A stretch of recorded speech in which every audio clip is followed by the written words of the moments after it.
Good evening, everybody. Hope everybody's having a good evening, and welcome. Uh, got beer delivery. Howdy, Welcome. folks. Unsurprisingly, to anybody who's regular around here, first watch for me. Um, that's just kind of my shtick. Um, but you know what? Any movie that chin dimple is in, I expect to enjoy. So this isn't exactly what I was expecting going into it, but I enjoyed the movie and I'm looking forward to getting into the conversation about it. Cool. And welcoming for the first time on the show, Jay Goodwin. Welcome, sir. Well, I'm happy to be here, and especially for this movie. I think I saw it somewhere, like 30 years ago, and then eventually bought it on DVD and watch it every few years. And there's a lot of depth to this movie. It's not just war movie, and it's not just courtroom. There's a lot of messages and a lot of things that make you think. Hmm? Yep. And It also helped hello, that I'm old Shieldwall. enough to have been in the First World War and Peloponnesian War and all of those other things. Yes. Yeah. Man, between you, Jacob, and Yeah. Roman, and Squeak a Mouse, y'all have just been around forever. Well, we are ancient. From the dawn of time. Yes. Yeah. Shieldwall, how you doing, man? Hey, how's it going, everybody? Glad to be here. Yeah, this was I had seen snippets of this movie like on cable TV or something a long time ago. This is my first real sit down and watch of it. Yeah, it's a very compelling movie. Um, you look back at it if through today's lens, and you're like, man, that is really messed up. and Yeah. but It's some of the concepts and ideals that they had back then, just no way are they acceptable or even make any kind of sense nowadays. But it was like how they did things back then. So got to Yeah, try to keep that in mind when you're watching it. yeah. It's kind of the World War One or the Great War. I don't know what's so great about it. But it really was for a lot of countries. Their old fashioned view of how you conduct war, running into the mechanized age and finding that those tactics and strategies were woefully inadequate. Yeah. Yeah. Just say Right, hello to exactly. the chat real quick. Happy Wayland. Welcome. Waylon Bocephus. I love that name. Yes. Yes.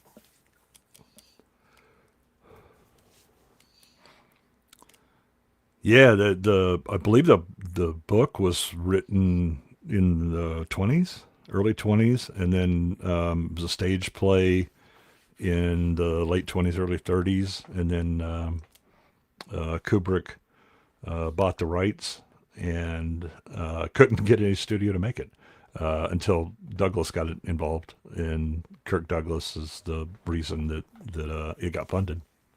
Really? And back when people actually had star power. Oh yeah, yeah. Well, and Kirk also had his own production Yeah, company as it's well, but the writer is Humphrey Cobb, and the novel came out in 1935. Ah,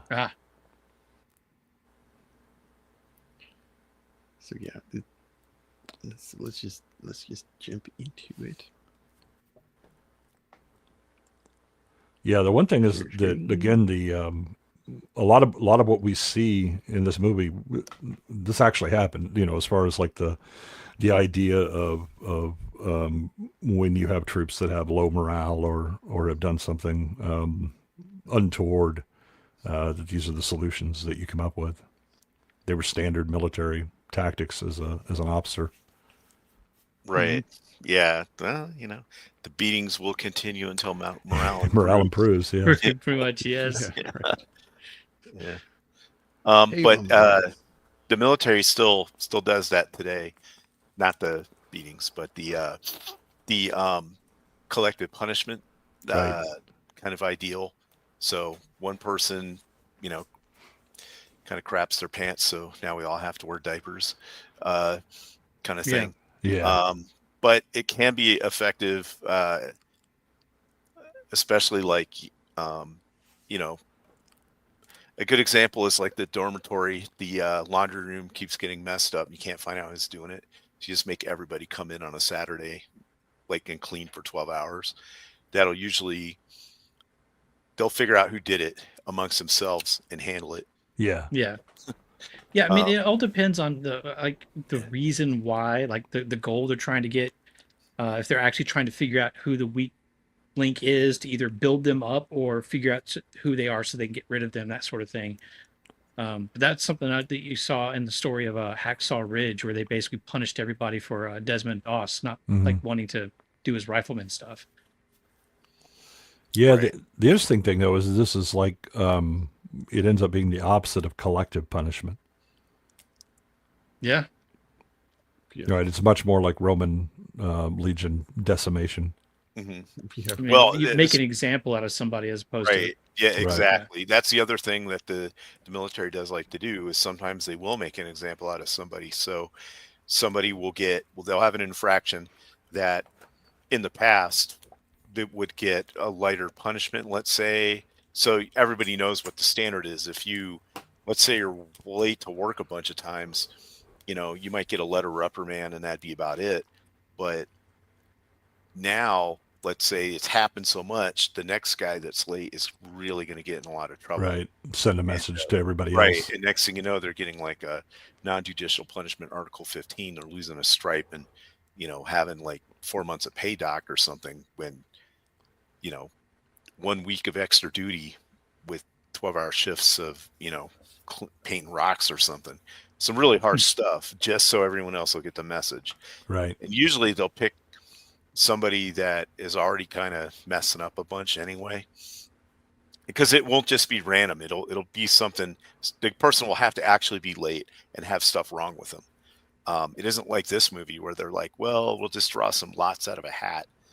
Yeah. Or I'll just pick people that I don't like. Right. I don't like. Exactly. Yeah. Yeah. You have to have Yeah. a lot more, well, Cause. at least an organization I was in, you had to have a lot more due process in that. They had to actually have done something incorrect. Yeah. But the punishment would be usually more severe if you're trying to make an example than what would normally happen is you're just trying to, you have to hold them accountable for it and get through the process. Right. So Yeah. But- This is I love the beginning of this because it doesn't mess around. You immediately have, your Major General Brulard there. And he's talking to Brigadier General Moreau. And Brulard is coming in and he's basically saying, we need your people to take the Ant Hill, which is this fortification that the Germans have built up, and it's a tough, it's going to be a tough target. And he's saying, well, I need it like tomorrow, essentially. right. It already that they just got done with another campaign. They haven't had any time to rest. Right. And he's down like, 50% of his Right. troops. I mean, and it's World War One, where any ground gain is usually going to cost you a huge number of your troops. So Yeah, you're measuring success in yards. yes. Right. Right. So I mean, it didn't even have to be that much of a fortified. Like we might think in modern terms, like the anthill is this big fortified thing. No, the anthill could have, in all practicality, in the real world, World War One, been 50 yards in front of them was another trench. Yeah. And that's all the distance they had to go was just 50 yards. But Yeah. when you're being mowed down by machine gun fire, crawling through pits, mud, barbed wire, and such like that, yeah. Yeah, I mean there were a lot of soldiers that drowned in shell holes. Mhm. Because it was so Yeah. muddy, and if they fell into it, they couldn't get back up out What's of it. interesting about this movie is you only see one German in the entire movie. Yeah, You never see any German enemies. yeah, You hear machine guns and you see their effects. in the effects of artillery, but you never see an enemy ever. Right. Which also is kind of realistic in war. Is usually you don't see the people that are shooting at you. Yeah. And with artillery, that's coming from potentially miles behind the lines. And historically, in World War I, artillery accounted for most of the casualties Mm-hmm. that were inflicted. Yeah, if you One thing that's if you- interesting about... Oh, sorry, go ahead. one bomb in particular, or a artillery shell, was called a blockbuster. Hence the term block. It was big enough to take out a block of a city. Well, and the Germans had railway guns at this time. Yeah. I mean, they got close enough that they were near shelling Paris. Right. Yeah, they had to. It was so big and it could shoot from so far. They had to account for the rotation of the Earth. Yeah. Because Yeah. if otherwise, it would the Earth would spin and they would miss. Mm-hmm. Matter of fact, I think the first few times they shot it, that's what happened. Yeah. But it was coming from so far away, the French thought they were being bombed by planes. Right. They were like, "There's no way that's artillery." Anyway, in this scene, what's interesting is this is this guy's headquarters, and the first thing the general does when he comes to see the other guy is like, "Oh, it's a nice place you got here. You haven't had a lot of time to fix it up and put a bunch of art and stuff in it." He's like, "Nah, I just kept the same carpet it came with." And so they're making all these conversations. But what's interesting about the brigadier general is he has a scar on his face. Yeah. So he's either seen some action or it's a dueling scar. But so, and he kind of has a reputation for being a quote unquote frontline general. And even talked about armchair generals in the movies. Like, I'm not an armchair general. I like people at the front.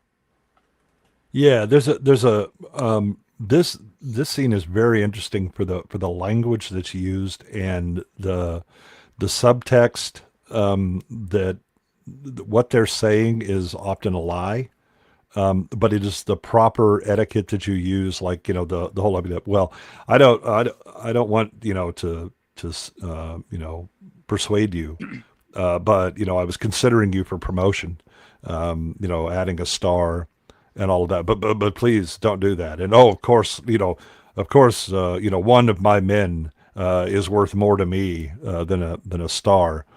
These are the things that you say, to maintain the proper honor and etiquette. But he's very clearly going to choose to do that and throw his men into the meat grinder for his own personal glory. Yeah, it's basically just all like being properly terrible, if that makes sense. You play by all the rules, but everybody in the conversation knows that you're not saying what you really think. Right. It's like an agreed upon. We both agree that we're lying when we say these words, and we understand what we actually mean underneath them, and that's why it very much reminds me of Solzhenitsyn's "Live Not by Lies," which you kind of run into with Dax. But these are people who do live by lies. That you say the things, you maintain a certain honor and respectability and etiquette, so that there's a lot of covering your ass going on here as well, and the little dance that they do to maneuver into what Brulard wants, while Moreau still he holds his reservations, but then he turns it on to the but my men, they have the fighting spirit, they have the elan and the esprit de corps, and once you set them loose, they're going to get it and all that. He just said, like 15 seconds ago, it's impossible, right up until he was offered a star. But don't let that persuade you. It would be impossible. The life of one of my men is worth more than such a star. However, look at I've decided to rethink this, and no, they can do it now. Yeah, not just a star, but a prized regiment. Yes. So these guys are going to get blown to kingdom come, but he's got a new regiment waiting. Hey, we're moving on up. One thing So I do I do want to add real quick because I mean it's pretty obvious, especially back in these days, that the scar that we see on Monroe's face must be real because that's some otherwise it'd be some even these days some pretty convincing makeup the way it actually dips in when you see his profile and everything. But No, yeah, that's makeup. the guy who played him, George McCready, got the scar on his right cheek as a result of a car accident during college. Because I've seen him and stuff after that where he doesn't have that. He does have. I've seen I've pictures. seen it. It may be a lighter scar, and they just emphasized it or something. They may have emphasized it because I did when I was looking this up to see if it was real. Some of the stuff, especially when he was older, it was far less pronounced. Right. So they may have accentuated it. Right. But he definitely did have it. See, what was it? According to his son, George and some frat brothers were in a Model T, hit icy patch on the road, struck a telephone pole, and George went through the windshield. And that was not safety glass. No, Yeah. that was definitely not tempered glass. Yeah. And the only doctor in the area was a veterinarian who didn't wash up properly. So after he stitched him up, George McCready got scarlet fever. Nice. So no, yeah, okay, so yeah, it may actually be accentuated, which makes a lot of sense, especially considering the setting for the movie. But there's enough there, like the indentation is hard to get without actually building up extra flesh on the cheek. Right. So yeah, because he's in. I believe he's also in 7 Days in May. Oh, he's in a lot of things. I thought I recognized him. I was trying to look it up. But I didn't. He always plays a bad Van guy. Heflin. Van Heflin, that was in the Kane Mutiny, had the scar in his face is a real one too. Yeah. Okay. Yeah. In that movie. Yeah, because I'm looking So at a when you picture of got him it, older play it when up. he's in Knock on Any Door. No, I think actually that's before this. Never mind. No, it depends on kind of like the movie.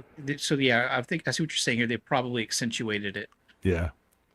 But I mean, given the if you look at him as a soldier, that probably would have been a saber wound. So either he was cavalry or had to deal with hand to hand, maybe in the Crimean War or something. Well, I think Or any number of colonies. I think it was Wayland right here, pointed out. if you notice his boots, he's got spurs on. Yeah. Oh, nice. So I did not notice that. Yeah, there's an interesting Kubrick's using some pretty good visual language as well. So when you visit the officers in the the big, it's a very wide shot. You get a sense of the space that they're operating in, and then when he gets in the trenches, it goes narrow and claustrophobic. Everything is close up. I mean, even that aside, going so wide on when the officers are talking, let you see the opulence that they're living in, how much space they have. Yeah. And it's also very bright. Everything that they're in is bright and clean shiny. and white. Exactly. Yeah. And it gets dark. Yeah, and again, that large scope gives a sense of distance, right? That they're kind of like isolated, between themselves, and there's nothing around them. Whereas when they come down here, it's just wall to wall men. Mm-hmm. He's like, stops every once in a while. Hey, how are you doing, soldier? Ready to kill some more Germans? Notice who he's talked to so far. Yeah, it's the men that are going to get. It's the 3 men. Yeah. Yeah, I didn't catch that on again. Me either. My first watch, I didn't catch it because I didn't really pay that much attention to him. Because you definitely don't know how important they're going to be later on in the movie. Yeah, yeah. Well, shell shock guy here. Yeah. Nonsense. There's no such thing as shell shock. There's no such thing. Yeah, and again, the idea of language and using language to deny reality is very strong in this movie. Mm-hmm.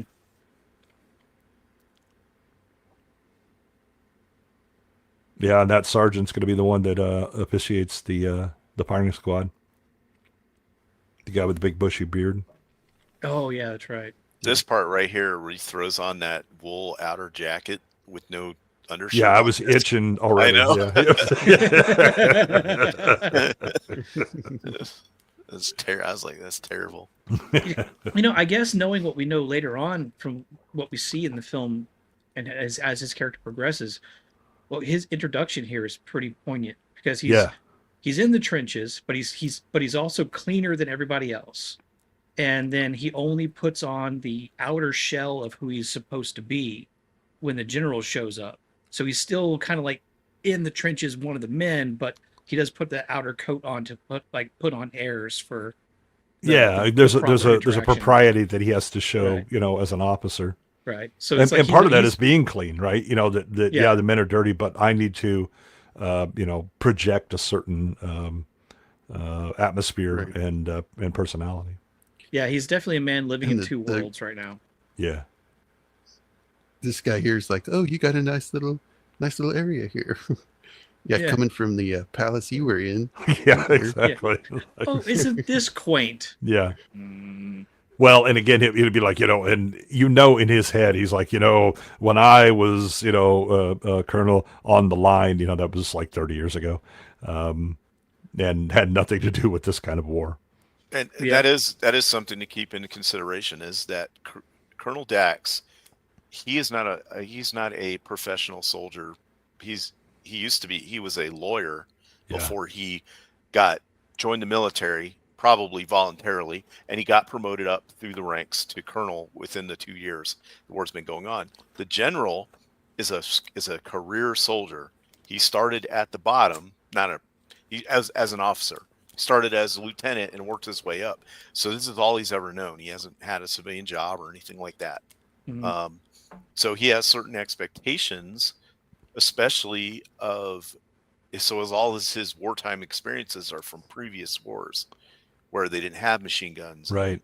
as much artillery, and all this yeah. other kind of stuff. And his experience, even aside, you can tell this whole exchange where he pops up to, oh, there's the thing I'm going to send you guys to die and try to take back. All right, see you later. He's here as a tourist. He doesn't actually care. Well, and he says, "Look, well, it doesn't look that hard, you know, that Yeah. the men will be able to do Looks that, whatever." easy It's like, enough. that's easy to say when you're not the one that's coming up over the trench. Yeah. I mean, Right, but what's not to plug the other show I'm on, but after the weekend yesterday when we reviewed Dancing with Wolves, you actually saw that with the general that shows up at the beginning of the movie there, where he's basically just a tourist on a hill at a distance, Yeah. watching to just kind of be like, surely something's going to happen here. They'll take care of it, whatever. And like always at not even arm's length. It's like a 10-foot pole between the general and everything else that's well, happening. here's the other thing about this general, is the fact that he even came to the trenches. The other Yeah. generals don't even do that. What they True. would normally do is call the colonel to their office and tell him what to do there.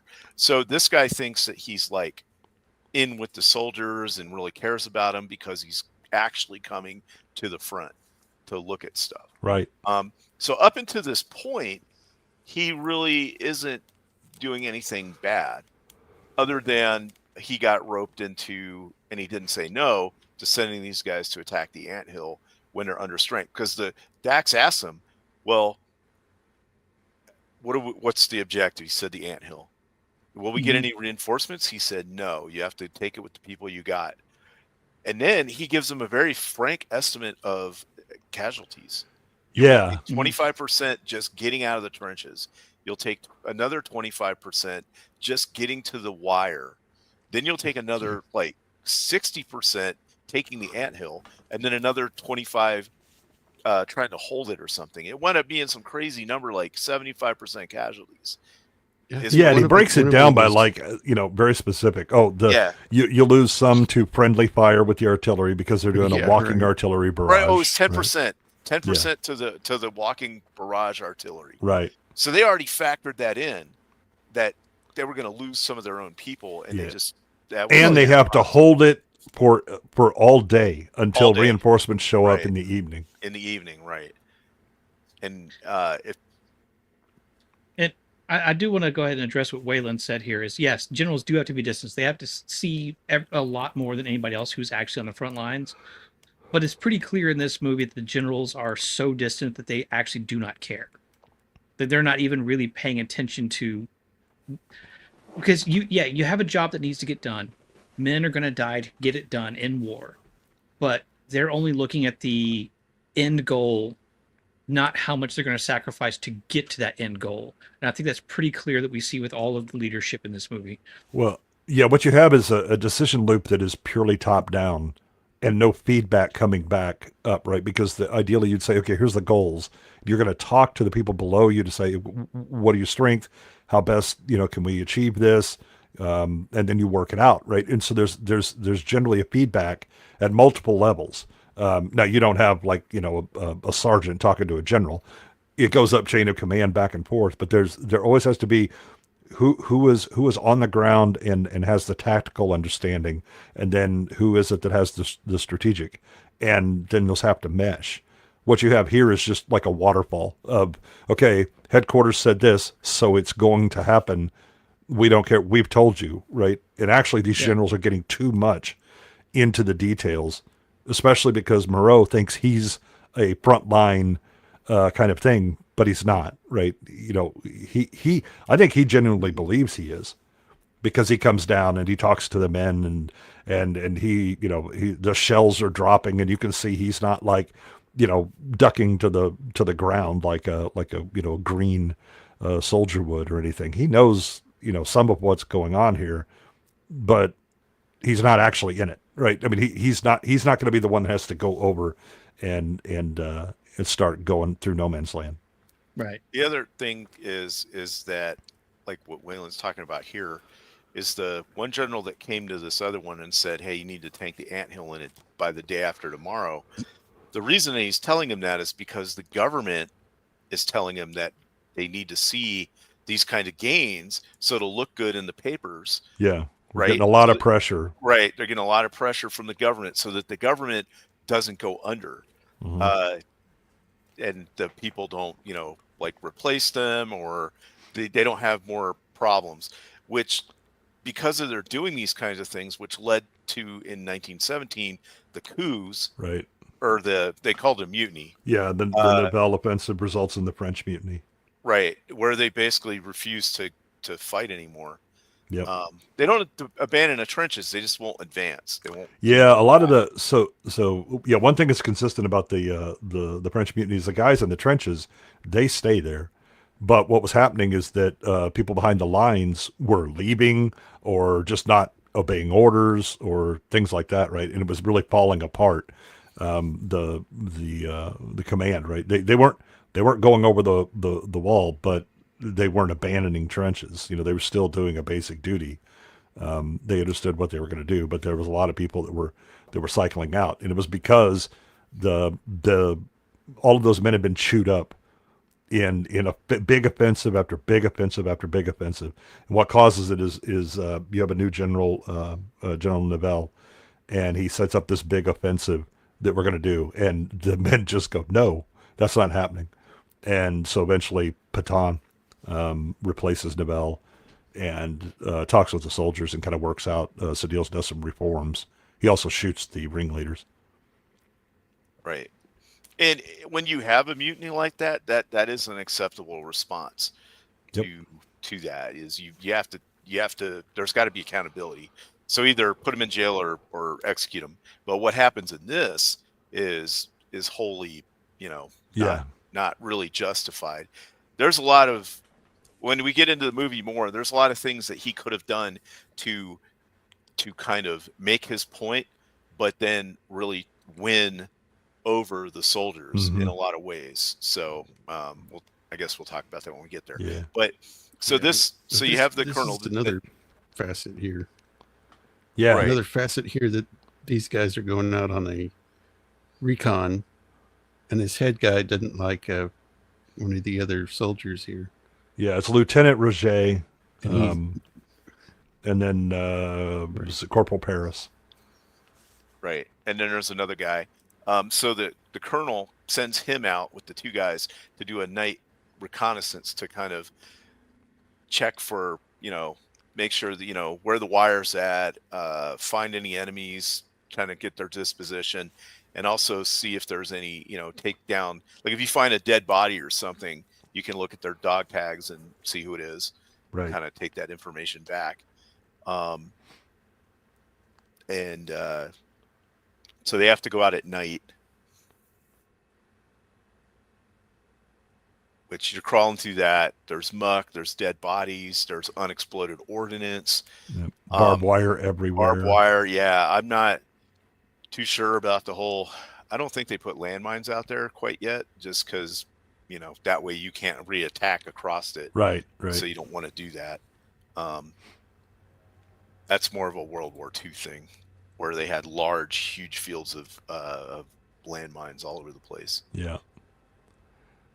That was more, again, because of the mobile warfare component. Yeah, exactly. Although in World War I, there were a lot of people that really wanted to be able to like do cavalry stuff, but they just couldn't with the trenches and things. Well, I mean, they could. It didn't last long because Maxim right. guns chew a horse is pretty good. Yeah.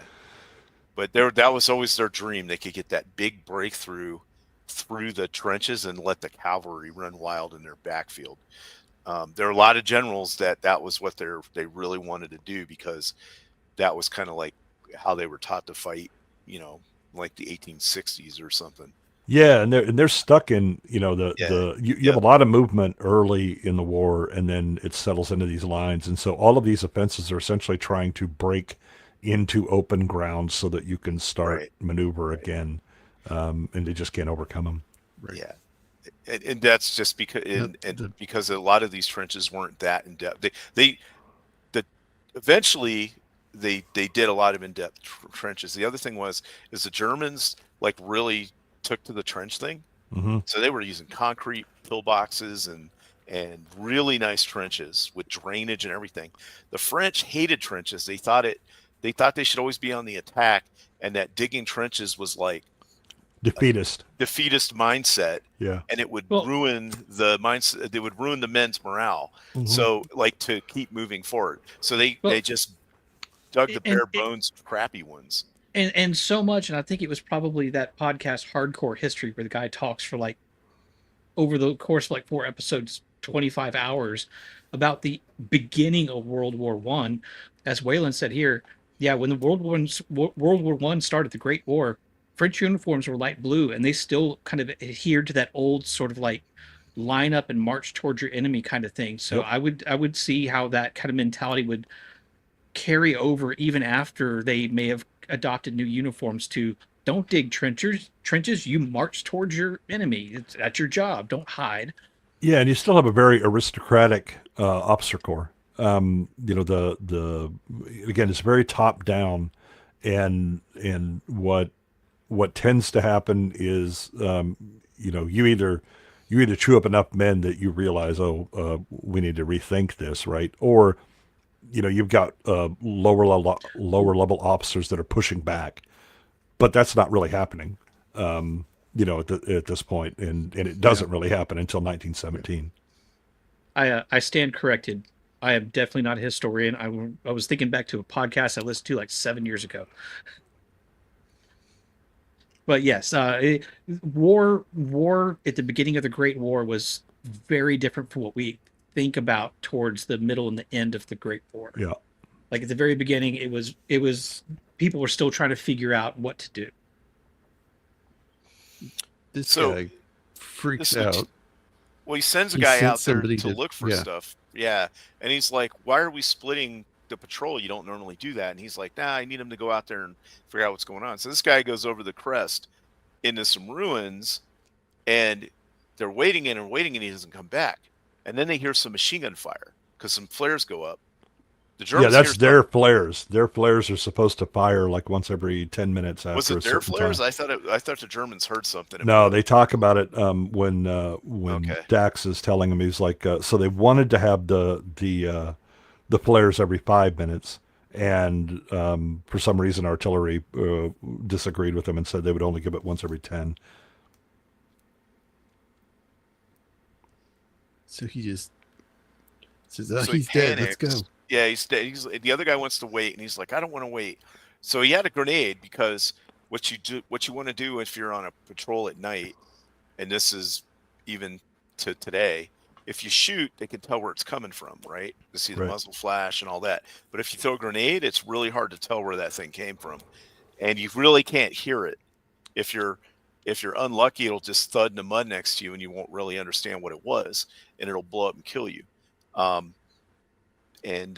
So that's why he had the grenade. So if they heard any noise, they could just throw the grenade and and call it good. So that's what he does. He panics, he throws the grenade, and he runs. So then the guy goes up here to see where dude is at,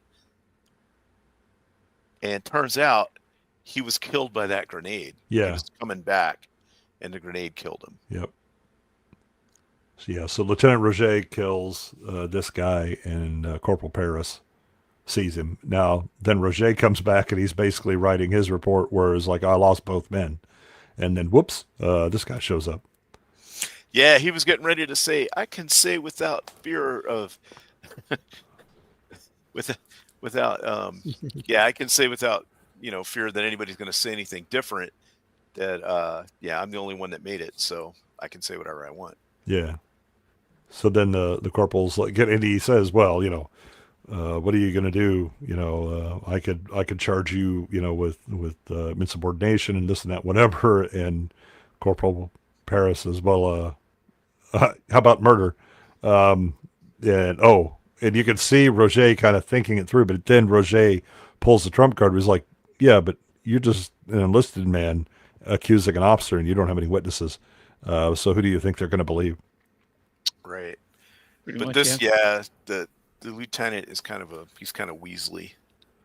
He's but again, he's part of that the language and the let's just talk this way and I'll overlook these things, and it's let's make a deal, but he's never admitting his cowardice. He's basically your standard corporate HR. Mm-hmm. Yeah, basically. Yeah.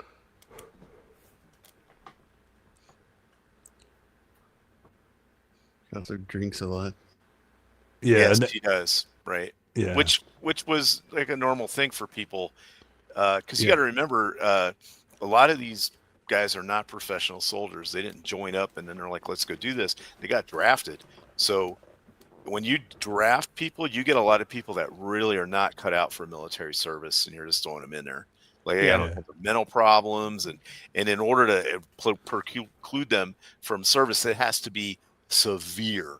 Yeah. Severe. Yeah. They got guys with, mental, like low IQ, all kinds of stuff in there. Yeah. Well, I mean, that's kind of feral, but so remember that Lieutenant Roger and Corporal Paris were actually they went to school together. Right. And so Roger thinks that Paris doesn't like him because of school things or whatever. And he might be right, because Paris may realize this guy's a bit of a coward and not especially bright. Exactly. And I just want to go ahead and point out, yes, love it. It's highly recommended to give this a watch. It's a fantastic movie. I need to go back and watch it again, because there's stuff that you don't really pick up on until you know how the movie progresses later on. And I think I was looking at something earlier where like Kirk Douglas had a question, like sometimes you have to wait years to know if a movie is good. I don't have to wait any time to know that this is one of the best ever. Yeah. And apparently this is very frequently ranked in one of the top 100 movies of all time. Yeah, and it was panned by many critics when it first came out, and was not allowed to be shown in Paris and most of Europe because of Paris and the Netherlands, I think. England, Germany. It was there were large swaths. We did miss the interesting exchange between Moreau and Colonel Dax, where he talks about the flag, right? And Dax says you don't have to wave that like a cape, in front of a bull. And Moreau's like, the French flag is no mere cape, wielded by a matador. And Dax is like, I wasn't talking about the flag. And then Moreau says something about patriotism, that what's the quote? Oh, show me a patriot and I'll show you an honest man.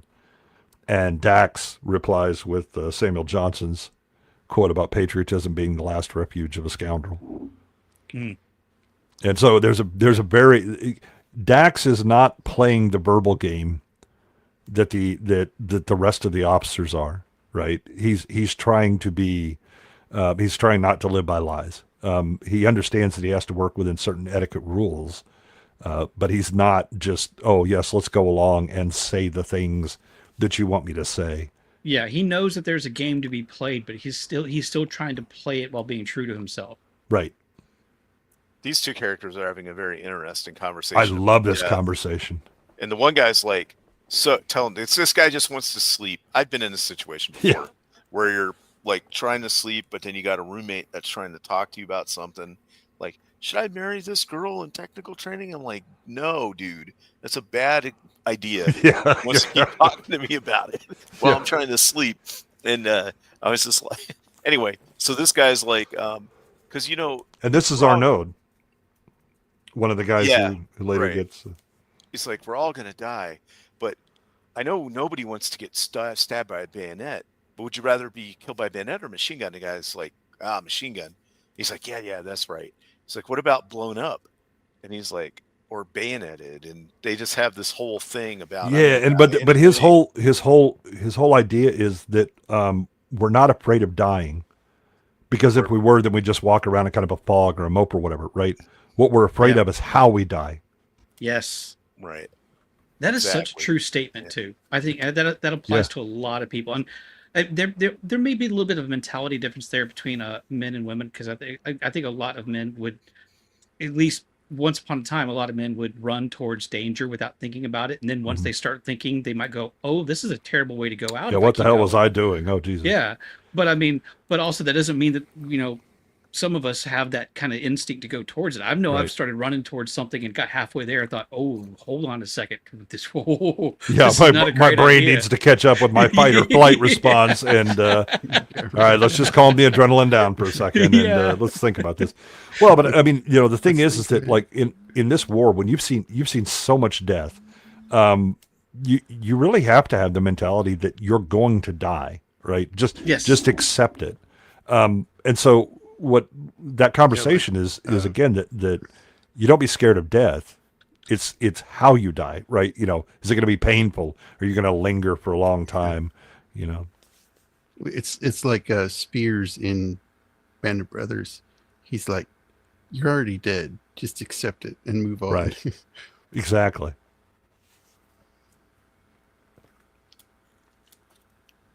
I mean, that's And that true. really Going does look into like an anthill. going into something, you basically, especially these days, it's just like as soon as you put on the uniform, you go, "All right."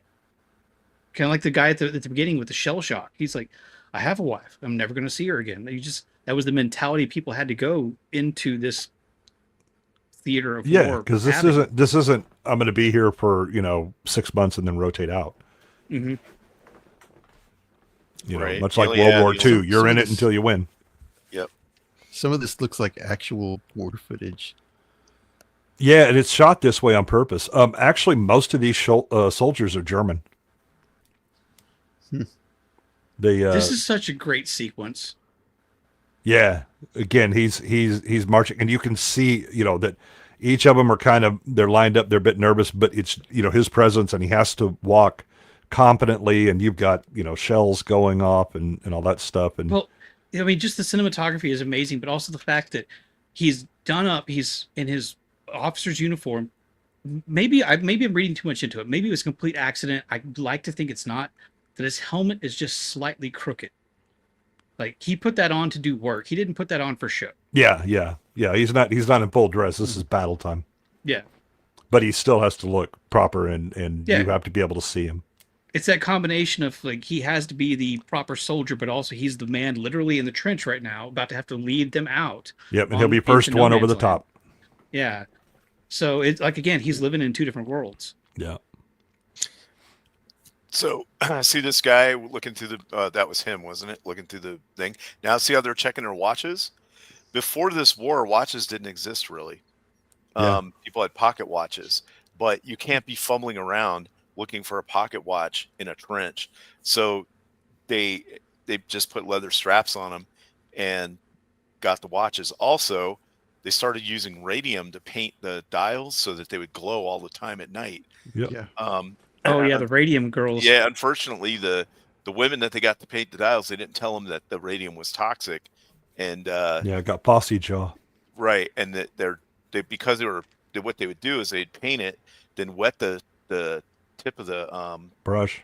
with their mouth and then dip it back into radium and keep doing it. And they'd paint hundreds of dials a day that they would get it. Now, here's the thing, though, is that some people thought that radium had medicinal purposes, and they were actually making water jugs impregnated with radium, and then you would drink it, Oh, and you could get radium water in vials and buy it at the store like 5 Hour Energy. They put it in makeup because they said it would make your skin glow. Yep. Right. Yes. So probably nobody's actually going to care about this, but this is completely unconnected. But over the weekend, my girlfriend gave me some old cameras, and I was looking into them today. And this one, which is the Kodak Vest Pocket camera, is about 100 years old from the same time as this movie. It was this model was popularly known as the World War I camera because so many soldiers carried it. And so many of the still pictures we have Are from that camera. from World War I are from a camera just like this. Yeah. Yep. And Waylon saying trench lighters. There's so much stuff. Oh, yeah. Trench coats. All kinds of different things were invented specifically out of gas World War I. cans. Yep. Gas cans. Yeah. That Yes. they would actually use the gas cans for water cans also. Yeah. So you could always taste the water. Just a hint of gasoline. Taste the Delicious. gasoline. Yeah. Mm. Has a piquant flavor. Yeah, and here we go over the top. Speaking of the woman that gave me the cameras, it's a really good movie. It does have a couple of really tough scenes, not nearly as bad as some of the other movies that I think you've watched, but it might be worth a watch. It's a really good film. It really is. not any real gore, but there's some emotionally intense Yes. scenes. Yes. I mean, I'm not going to pretend that you get to the end of the movie and it's a feel good movie. This is actually, I think, a pretty good depiction of like some of the scummy things that happen behind the scenes, especially during the Great War. I don't know. It's a good movie, but yeah, I can't really say that it's going to be a fun time. If that makes No sense. happy endings. Yeah.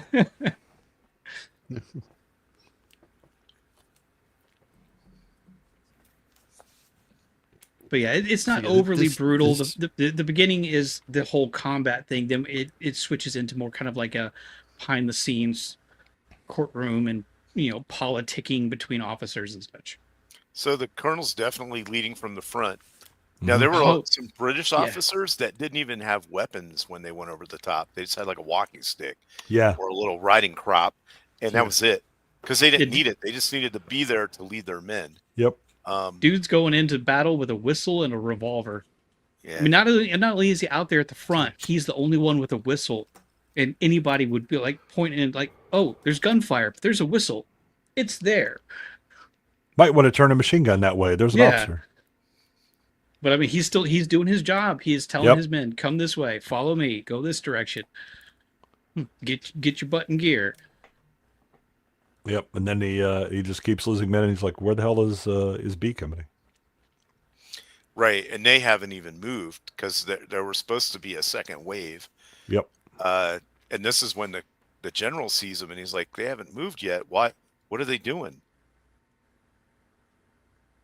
And there's a specific reason why they haven't moved. Yeah. As a certain weasel lieutenant told him not to go yet.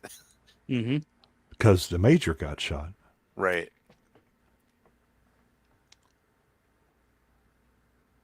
Yeah. So then, he decides, tell our artillery to shell our own position. That'll get them out of the trenches. That'll get them out. Well, or it'll embed them in it, one way or the other. Yeah. It's, Yeah. That's counterintuitive because if you start shelling them, there's no way they're going to get out of the trenches. right.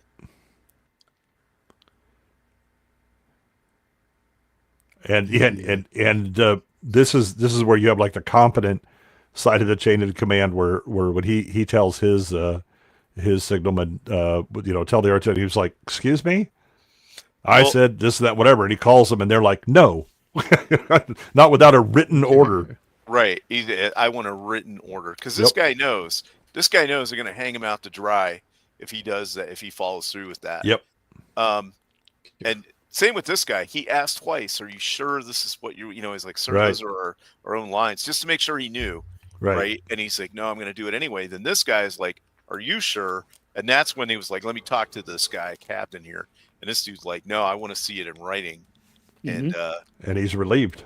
And then he's like, "You're relieved of command. Come see me at my headquarters."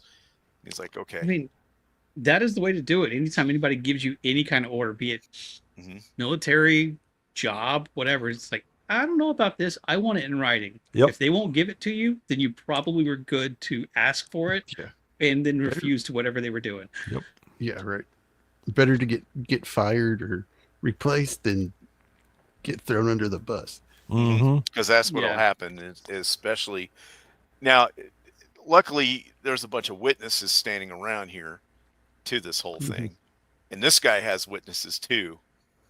That the conversation happened because this other guy heard the order. Right.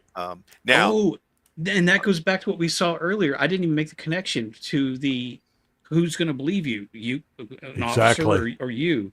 But now there's actually witnesses. Now you got witnesses. Missed that. I completely missed that. No, right. So if the lieutenant had 3 or 4 guys witness what he did, that'd he'd be have been screwed. It'd have been a whole different story. If you have that many people saying, "Yeah, he threw a grenade and whatever," but if it's he said, she said, or whatever, then yeah, rank has its privileges. Right.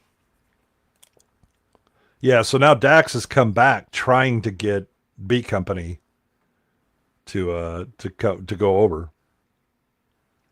And Lieutenant Roger is like, "Well, the major was shot, and I stood here with my thumb up my butt." Yeah. I mean, can you really? I mean, he just doesn't want to die. So. Yeah, I mean, again, but sadly, the game is you got to go. Right. Exactly. So and then he's like, "I'm gonna kill him. I'm gonna shoot like." What did he say? 10 per regiment or something? Oh, that's what he gets at Brulard. Yeah, but he's like, get everybody in my office, heads are gonna roll. He's really gonna go after him. And yeah, I think originally it ends up like the total would be like 1,000 men or something. It was I believe it was supposed to be 100 men. 100, yeah. Yeah. And this is where they talk him and they're like, "Whoa, wait a second. 100 men?" And because they're talking about what happened. And he gets them. I mean, in this guy's defense, they do talk him down to just 3 people. Yeah. Compared to the, Straws. This guy and this general here knew that 100 was obviously insanity. Yeah. Yeah, and Moreau is, even when he says, that I'm.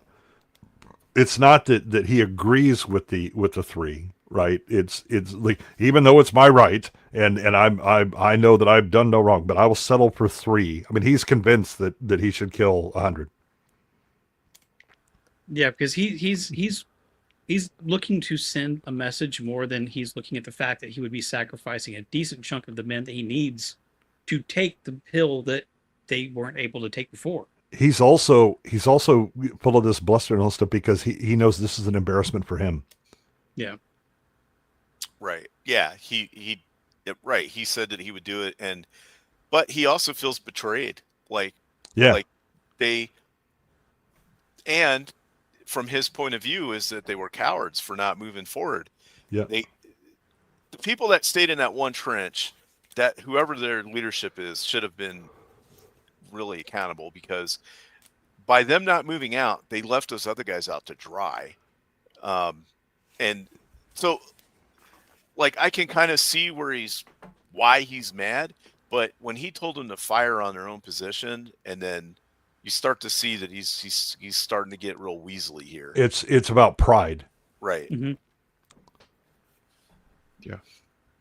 But the thing is that the consideration is never. Well, I think Dax actually says, "Well, then you should shoot me. I'm in charge." And they're like, "No, that's ridiculous." Well, whatever. Look at his uniform. If I'm not mistaken, isn't that the Croix de Guerre right there on his on the left? On the left, yeah, the star-looking thing. Yeah. Which is that, or it's something similar. It's a very high-ranking medal. Yeah. Now he used to be before he joined the military. He was either a like a prosecutor or He was a defense attorney. He was like one of the best defense attorneys Yeah. in France. But the idea, so if you looked at it rationally, then you would say, okay, if the lieutenant didn't give the order or couldn't get the men to go over, responsibility should lie on him and maybe some NCOs that are involved, not random guy that you select. Yeah. Right, or in Lieutenant Roger's case, the corporal that I don't like because he was mean to me in school and has some dirt on me. Now, point out here that Okay. what they're doing, where they're going to put 3 soldiers on trial and potentially execute them. It was something that had been done before. Yep. And it was like a standard thing in the French army. Yeah, So it's not like some new thing this guy's making up. yeah. Moreau's. What were you saying, Beard? Oh, I just wanted to go back a couple of steps. When they stand up, yeah, you got the guy on the right. He's all proper. He's smiling. You got Moreau on the left. He doesn't care. You can see his disdain because he's got his hands in his pockets. And meanwhile, I don't have the page up right now. I can't remember. Dax's. Yeah, Dax's. That entire conversation, he's basically just sitting in the middle, looking back and forth, just like watching the game being played, wondering which side is going to like turn him out. Well, Overall, it's a great scene, but I really like that right at the end because you've got all right, we're all good here. I played the game. You got the other guy who's got his feelings hurt over here. Well, and Brulard is like, well, why don't you stay? We'll have some tea. And he's like, no, sir, I have to go prepare defenses for the men. Yeah, they were like, you got time for lunch? And he's like, they're going to court. I got like 3 hours. Hell no. Yeah, exactly. I got to put some kind of. I don't know if realistically you could put together a court martial in 3 hours. Well, like even to prosecute them. Yeah, they don't really. It's they put together the farce of a. Yeah. It's just a formality. They just just pick some guys. We'll execute them. And it'll be that. Yeah, and I think that's part of the conversation when Brulard is like, you don't want to stay for because this is all he thinks that all of the officers are like each other, right? That we'll just go through the motions and act it as long as etiquette and honor is properly served, then everything's fine. But we know the outcome. Whereas Dax is like, nope, I got things to do. I'm actually going to try and defend these guys. And as we find out later, Brulard thinks he's still playing a game. Yeah, I mean, in general, because if you think about it, like they're convening a court martial for what happened, I think, the day before. So in the meantime, it's like your men didn't take this hill that's super important. And so instead of having you out there to take that hill, we're going to have this, kangaroo court to like put everybody through. Meanwhile, we're just going to ignore the front. Y'all just hold your position because this is far more important, obviously. Yeah, the whole thing is kind of ridiculous, and it seems especially ridiculous to us now because, I mean, that front couldn't have been too far from where all these guys are living in luxury to get him back from there to hear all this. Yeah. To have him go back to there and then come back here again.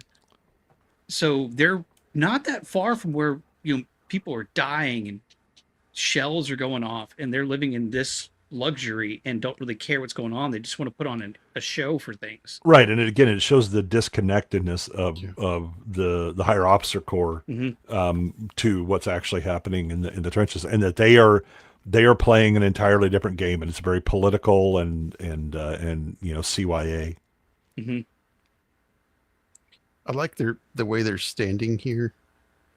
Dax is standing like straight up, because he's a straight shooter, and then you have the general guy. He's leaning in toward him, like to.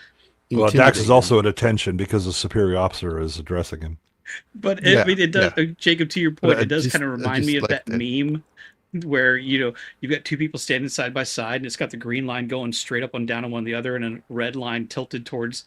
It's like we know who the alpha here is, and right now it's Dax. We know he's standing at attention, but he's also the one who's more composed. Yeah. Yeah. Yeah, he is not withering under the threats of the general. Yeah. Oh, I love those old motorcycles. Yeah. They're probably a literal pain in the ass to ride, but I would ride one. They are. Riding with a sidecar is yeah, it is nothing like riding on a motorcycle itself. Oh, I would imagine. You have to steer with the handlebars.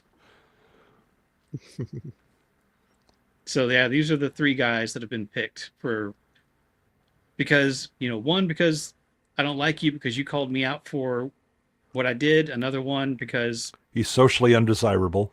socially undesirable, poor guy is just like a nervous outcast, and then the other guy was literally just by chance. And they drew lots. That Mhm. I mean, I don't know what's worse. At least in that, there's a random chance, but these other guys were just directly targeted. yeah, well, Yeah. but the thing is that the Arnaud, the guy who drew the lot, had actually been through several battles and had been decorated. They mentioned that, Right. but this guy, but no, because he drew the paper with an X on it, he's going to get shot, even though Yeah, there's he no was- cowardice in he was his background actually- or anything. About to go over the top and gets knocked out, and is knocked out for the entire thing. Oh yeah, that's Corporal Paris. Yeah, Oh yeah, right. Sorry. but the lieutenant didn't see that. He Yeah. said, Do you have It wouldn't matter witnesses? if he did. He didn't like him. mm-hmm. So yeah, and then this other guy, I guess, is he like some kind of like ethnic group or something they don't like? You know what I mean? "Yeah, Like, maybe Gypsy, yeah, gypsy or something. Roma." Yeah, and that's Look why. at that up. Because he said something. They said they picked him because he was an undesirable. Yeah, right? he's socially undesirable. Yeah. He does have a distinct appearance that might be that is different from everybody else that might lean into that. I'm looking him up, see if there's anything there. It could be that he's from like a certain part of the city, or you know what I mean? Like, Yeah, it's Private Ferrol, Ferol, yeah. but pronounced like feral, like wild. So this one post says there could be there are three potential options for what socially undesirable can mean. They had to say things sometimes in code during this period of Hollywood. One that the soldier may have actually been something other than straight. Right. Soldier had some sort of mental condition, or this is very general. Why would you say three? Vast array of conditions that Hollywood censorship powers thought would be best not mentioned at the time. Anything between autism, bipolar, schizophrenia, yeah, mental conditions, emotional conditions, things like that. Yeah, there's another thing that the language is accurate for that era, because you have to understand this is the time of the progressive era where eugenics is very much a thing, and the idea of removing, that you're socially engineering things and you remove the people that are undesirable. Ooh. Wayland has an interesting point. It could be Protestant, even though later the French would pick a Protestant in general to appeal to the Protestants. Yeah. But yeah, I mean, they do. The actor plays, let's see, Timothy Carey, I think it was, does play the role very well. That it could be just legitimately like he's quote unquote not fit for war. Like he doesn't mesh with the men, so the guy, his commanding officer just wants to get him out. Right. It could be anything from that to some of the other things that, like I said, they had to kind of speak in code in Hollywood at the time. Yeah, but again, it's you have two that are basically going, I don't like these guys, get them out, and then one who is actually decorated and has fought bravely, but he just won a bad draw. Yep. Another thing is he could be a screw up, like a chronic screw up, like he's Could constantly causing problems, and he's not like a disciplinary problem, but he's losing equipment and causing stuff to go wrong and getting other people killed. I think it's played off well because one of the things that Dax says to him, because he's constantly looking down like he's nervous and unsure of himself, is to, to not do that, to like look them directly in the eye, keep your head up and things like that. He's like, the sun's going to be coming in and shining in your face, so don't look Don't squint down. your eyes. Don't look. Yeah, like, but he doesn't call him out for it. He doesn't say, "Hey, you, stop being." No. He tells your little everybody, and sis." he's like, "And remember what you are, soldiers." Exactly, but he also gives a reason, which I think I don't know if it was. I don't know if he was lying there, because what we see in this scene is not dramatic light in their eyes. So I'm kind of wondering if he used that as an excuse to single out that one soldier, Farrell, Yeah. without actually making him feel singled out. Right. Yeah, Which, he's giving I the mean, general if advice, but it's very pointed towards one person. yeah, and if that was intended in Yeah. the script and in the making of this movie, it's freaking brilliant. Well, again, I mean, Dax he's a good defense attorney, so he's giving the advice to his clients that they need to have. However, he Mhm. needs to convey it is how he conveys it. Yeah, and because he gives them all the right stuff. He's like, keep your answers short, answer the questions, look them in the eye, Yep. keep the answers short, don't repeat yourself. That's my job for closing statements, because he knows how this process is supposed to go, because he's, again, believing this process is going to go through the process. Yeah. From the very beginning, we see that that's not the case when they don't even read out the charges. Yeah. Well, I mean, they don't read out the official charges. They just say it's for being a coward.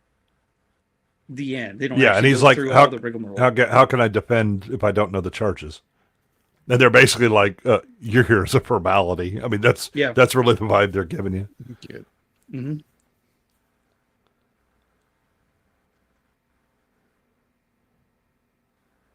And then the Major Moreau's second is the one that's prosecuting, and won't Wonder Woman be disappointed that he prosecutes this, because he shows up in the Wonder Woman TV series. Oh, yeah. Watching the prosecutor though, the dude is just so smug the entire time. Mm-hmm. You know, like, they don't have to lay it out for you. It's very clear. This guy knows that this is for show. He doesn't actually have to put in any real work. Yep.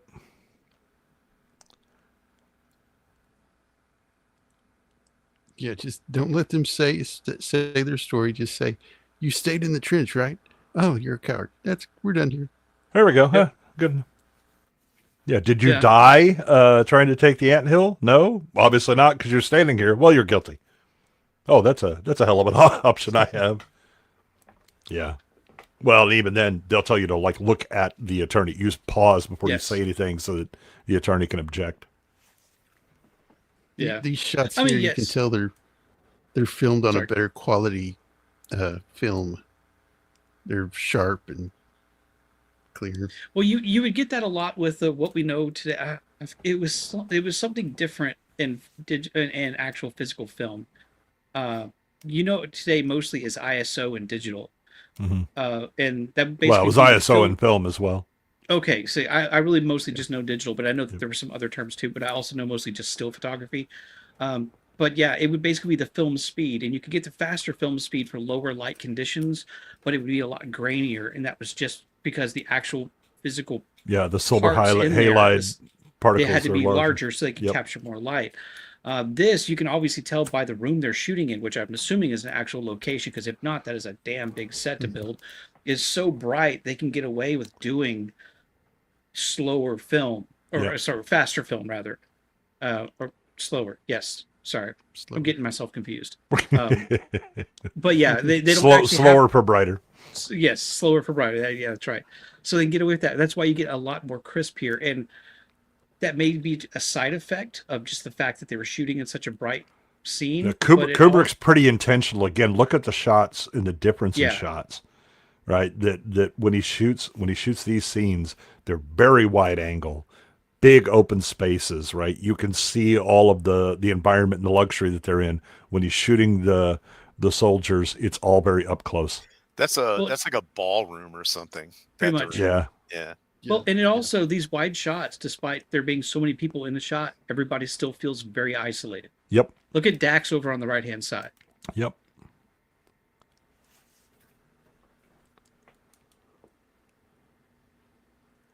Yeah, so I've never pretended to be a film aficionado. I don't know why my friends want me to talk about movies, but I show up and I just trust them. I trust them that I have something to contribute. So I don't actually know much about Kubrick, but I would imagine of the people who've made movies that of names that I recognize, that he would be very intentional in a lot of things. Yes. So, such as using a I don't know if you slower film. looked up Stanley Kubrick, but what's his name? Yeah. Yeah. He did Full Metal Jacket and 2001. The Shining, And another Shining, he did that one. Shining. Spartacus. Another He did good one. Spartacus. Yeah, Kubrick does Spartacus. Okay. Also with Kurt Douglas. Mm-hmm. Yeah, this is the poor guy who actually was trying to do his job, and it wasn't like he was like, I'm done. He was the one that was ordered back, right? Or was it the other guy? Arnaud was ordered back. Okay. Yeah, because you have Paris, who the major fell on him, and he has the big head wound, and they're like, you don't Right. have any proof? It was like, well, I mean, other than that, well, that could have been self-inflicted. Oh, okay. And yeah, and then you have Farrell, who was just standing around because that's what Yeah, I he mean, did. because that's extra terrible here because, Dax is trying to show that he's not a coward because he's got these merits and these citations and medals and such, but they don't care about that. They're like, it doesn't matter that he was brave previously. He wasn't brave now. Well, no, like, Right. how far did you get the wire? Whose wire? Ours? Yeah. That's as far as Arnaud got, was their own wire. And that's when he says, like, that's as far as I got before we were ordered back, and they don't care about that. They're like, Yeah, they don't care. Did you, encourage your men to go forward? And I'm very intentional, I'm He's sure. like, there is they weren't any more refer to men him to by go his forward. rank. Yeah, he's Yeah, like, they what refer to- men? Well, but they also refer to him by his rank. He's a private. He's not in charge of the men trying to get them to go forward. Exactly. That's Yeah. what I would have told him. I would have been, sir. They'd be like, why didn't you egg them on or whatever to get them to charge? And I'd been like, sir, that is beyond the scope of my responsibility as a private. Yeah. And then- that Then would have Dax been. here's like, Yeah. Dax is like, well, why didn't you by yourself charge the enemy? Yes. Why didn't you take the anthill all on your lonesome? Showing the absurdity of what their expectations were.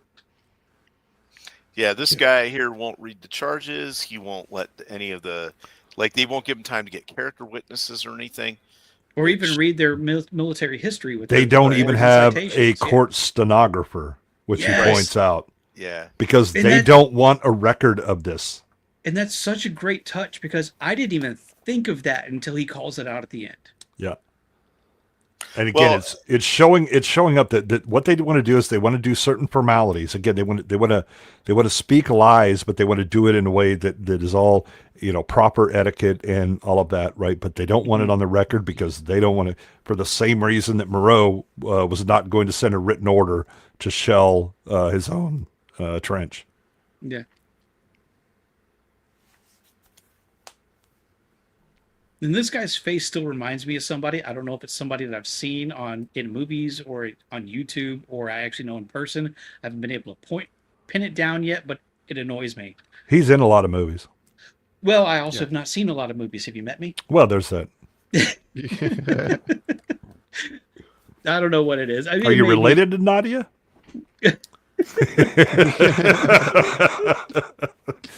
were you both manufactured by Skynet? Your infiltration anytime- units? Fear doesn't Anytime Nadia have gets lofty takes. So- Yeah, that's true. Yeah. anytime Nadia gets called out for not seeing a movie, I'm like, I feel you.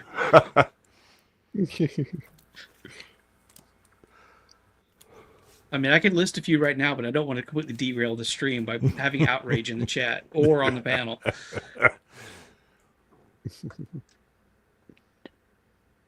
Hey, I'm not alone.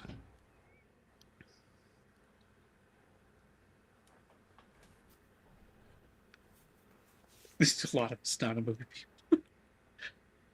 Yeah, This Moreau. this is a good one though. If anybody in the chat has not seen this, I hate that we're going to spoil everything for you, and I don't want to make you go away to not have it spoiled. But It's a really good movie. It doesn't regardless. matter. I mean, you still need to see it because Yeah. the what happens, the interplay, the language that's used, the interaction between the characters. That's all worth seeing. Again, I've seen this movie It many it times.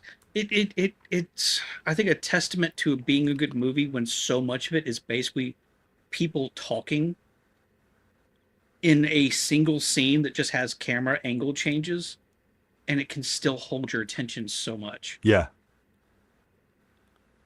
yeah, and this movie's loaded with it. Yeah, Again, I oh, mean, absolutely. it starts out with two generals talking, and as soon as they start talking, you realize there's this dance Mhm. that's going on, right? With how they're using language and what their real intents are, and they're hiding, and they both know that they're lying to each other, but it's fine as long as we go through the proper motions. And I noticed the sergeant that's addressing these guys. He's from the 701, which is the same as Mhm. the men, but all of these guys are from a different unit Oh yeah. from 710. Yeah, he's basically telling what is it like Well, at 2 men least per prisoner. If they get out of hand, stop them, and if they can't, you can't stop them, shoot them. Yeah, but he's saying there's, we're going to do this properly. We're going to do that. There's not going to be any screw ups. That everything is going to be Yep. under control. I'm not having chaos. Again, well, at it's least they the didn't do what the Romans did. They picked every what tenth man or something like that, Yeah, and decimation. then had their Their fellow men beat him fellow to death. soldiers beat them to death with a stick. Yeah, that was decimation, and this, Yeah, I mean, that's essentially what Moreau yeah. was asking for to begin with. so every 10 man, huh? It's a good thing a Wizard of Oz didn't happen in Roman times. Yeah, But exactly. But that's why it drives me nuts now when people when they mean to use the word devastated and they say decimated, and I'm like, was a tenth yeah, destroyed? yeah. Was it only 10%? Then it wasn't I decimated. I know I use that word the way everybody else uses it, even though I know that it means something totally different. It Yeah. just like it's wired in there now. Yeah, every time I Yeah, hear it, this it's just guy's nails on a sitting down. chalkboard. They give him a meal, and he's like, "Oh, I don't want to eat this. It might be drugged. Why would they? Why would they Yeah, give what are this they to going to me?" poison you and then shoot you? Really? Yeah.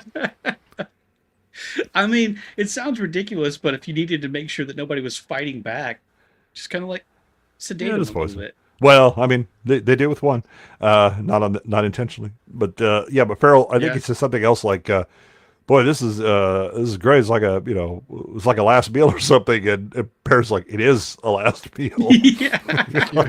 Yeah. It's good food and wine. Drink up and eat because Yeah, tomorrow you ain't gonna be here. yeah, Yeah, they sent him duck, yeah. like Said it's roast really good. duck Yeah, and potatoes and stuff. With the amount of what kind of rations they were probably getting in the trenches, that's like a huge feast. Yeah, Oh yeah. yeah.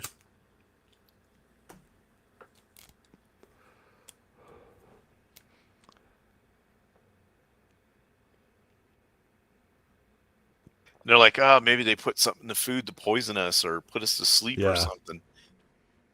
It's like, yeah, that's Like, that's what they're going to do. They're going to poison us and then shoot Yeah. us. That makes sense.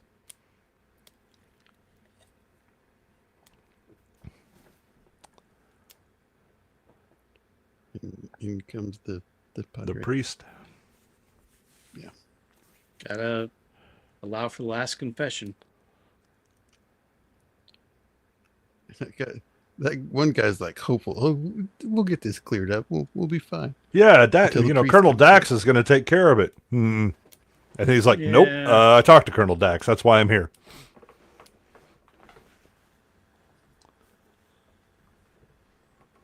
Yeah, and then Farrell loses it.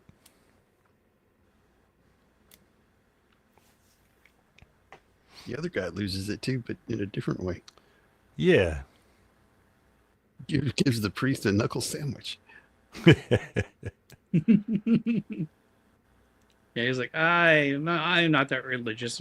I'm like, you can tell me whatever. He's like, okay.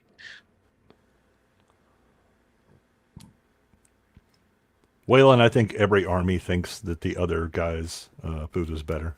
You don't even have to necessarily go to the other guys. It's just between branches. Yeah. Yeah, this guy's, he didn't care about eating. He's just getting drunk. Yeah, give me the wine. Look, I'm not faulting the man for it. Mm-hmm.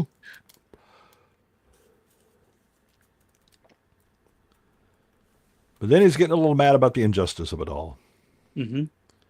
And And it makes sense that he's the one, because he was the one that's most decorated, who was doing his job as best he could. Yeah, it's had just no other random. reason. He just drew the wrong straw. Yeah.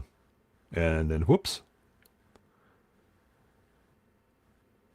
Yeah, and this Cracks is the his craziest skull. thing. This guy hits his head. It's like Yeah, well, I mean, the punch, of the show. you see like the punch and he like just goes flying, but you know, that's somewhat understandable. He's the small guy. The worst part of this whole thing is they're like, yeah, just see if you can get him to open his eyes when they shoot him, because they want him to be awake. It's like, Yeah. oh my god, Just that is tie him to terrible. this- Tie him to the stretcher so he doesn't fall over. Yeah, and then pinch his cheeks to see, get his eyes open. They like him with his eyes open so he can. Yeah, I mean, the fact again, that- it shows kind of like what you've been saying the entire time, is that this is all for show. Yeah. They want the show of him being awake. They don't want to look like the bad guy shooting a man who's half dead. Exactly. No, We've can't done have that. all of the proper things. Look, all the etiquette was observed and all that stuff, even if the underlying motive was vile. Mhm. Oh, Yeah, I this love is this great. bit. This The is guy great. just the optics of Go ahead. shooting an unconscious man strapped to a stretcher is how, like, and they have newspaper people there. Mm-hmm. So, yeah, I don't know. Yeah. What does it matter? They've already started the ball You're rolling. gonna do the execution tomorrow. He's like, Yeah. sir. Well, I don't know how. Oh, it's real easy. Yeah, you just raise your sword, tell them to fire, then you take your pistol out and you go shoot each You man. go in the shoot head. each one in the head to finish them off. Yeah. Well, I'm not sure if I'm. No, you're doing it. Yeah, he pulls full rank here. He's like, I don't think I can. Did I? I gave you an order. Yeah. Dismissed. Yeah, you But I don't think misunderstand. I can. wasn't asking. Dismissed. Yeah, Yep. yeah, because he knows this guy. He knows what was going on because Corporal Paris told him about Hmm. the recon mission. And I love it. It's so intentional the way he's talking here, making it sound like it's nothing. Yeah, Like, he's making it sound like he doesn't value these men's lives because he wants this guy to like carry the full weight of that. well, doubly so because you chose a guy, right? You didn't set up a lottery where people just draw lots and leave it to chance, right? You Yeah. chose him. I know why you chose him. You wanted to. Yes, he's going to get killed, but I don't want to get my hands dirty. No, you're getting your hands dirty. Yeah, and it's basically like you like murdered he's, a guy, and you're covering it up by picking this guy. You've essentially murdered two. yeah, he's calling him out. Basically, as hard as he's being and like doing this, calling him out, he technically is giving that man a chance to stand up and say what he did. Yeah, And he can't. I'm not even saying he refuses to do it. He just can't do it. right. Again, it's Oh, part of and his yes. cowardice. Yes, Roman. I was about to say yes. The shadows in the scene are fantastic, because especially when Kirk Douglas leans forward, being so callous and cold, And you get the it's hard almost- shadow the behind hard him. shadow. It's like his darkness is coming out. Yeah, and it is clear and defined. Very, very. This this is is the great. artillery guy Yeah, that I have was something ordered you to might wanna know. fire on their own line. Oh yeah, we might have missed it. Back when he's talking to Dax about the court martial and he leaves, that artillery captain comes up and he's like, "Sir, you ordered me to report to you." He's like, don't worry about it. Go away. yeah, Moreau. Yeah, Moreau, because he knows that he's cooked. yeah. He's like, maybe we can just forget about that. Just go Yeah, away and just you'll go leave me away, alone. yeah. Except, nah, this guy's got a burr in his saddle.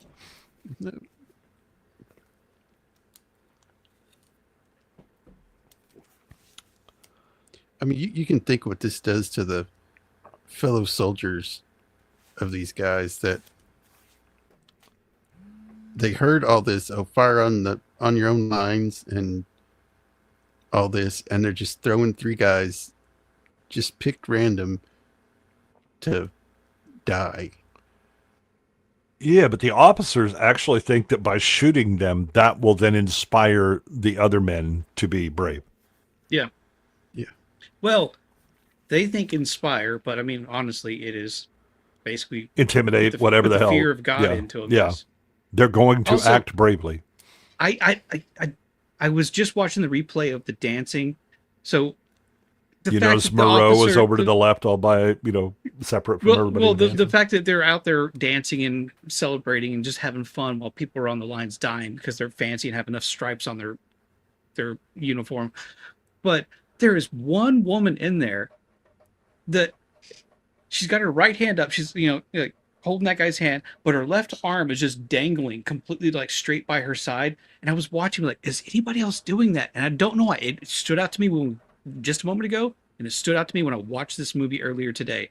I don't know why she did that. It just looks so weird. It's like a middle schooler that's uncomfortable dancing.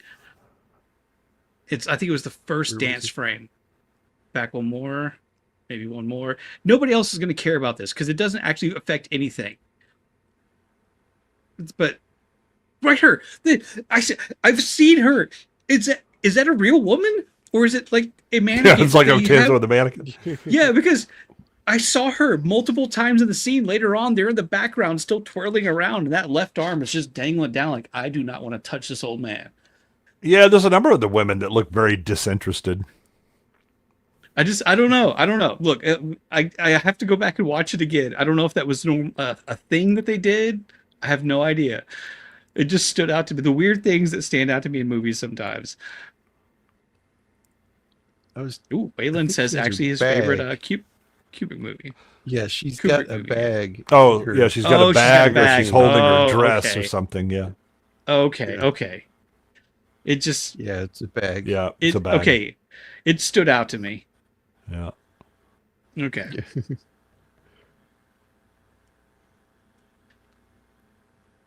Okay.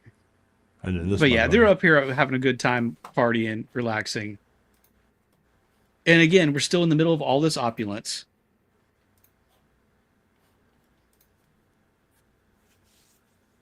Yeah, I love taxes coming in, and he's, it's great to see you, thank you, and all that, but then I need to lay some stuff on you.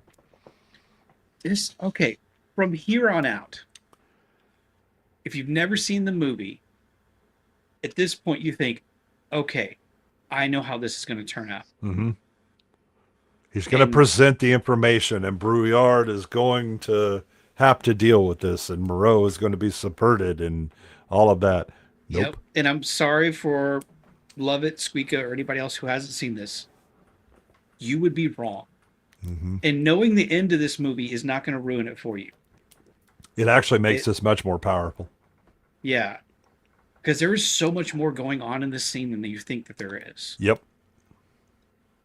Yeah, watch it the first time to kind of get the story, and you'll get a sense of things.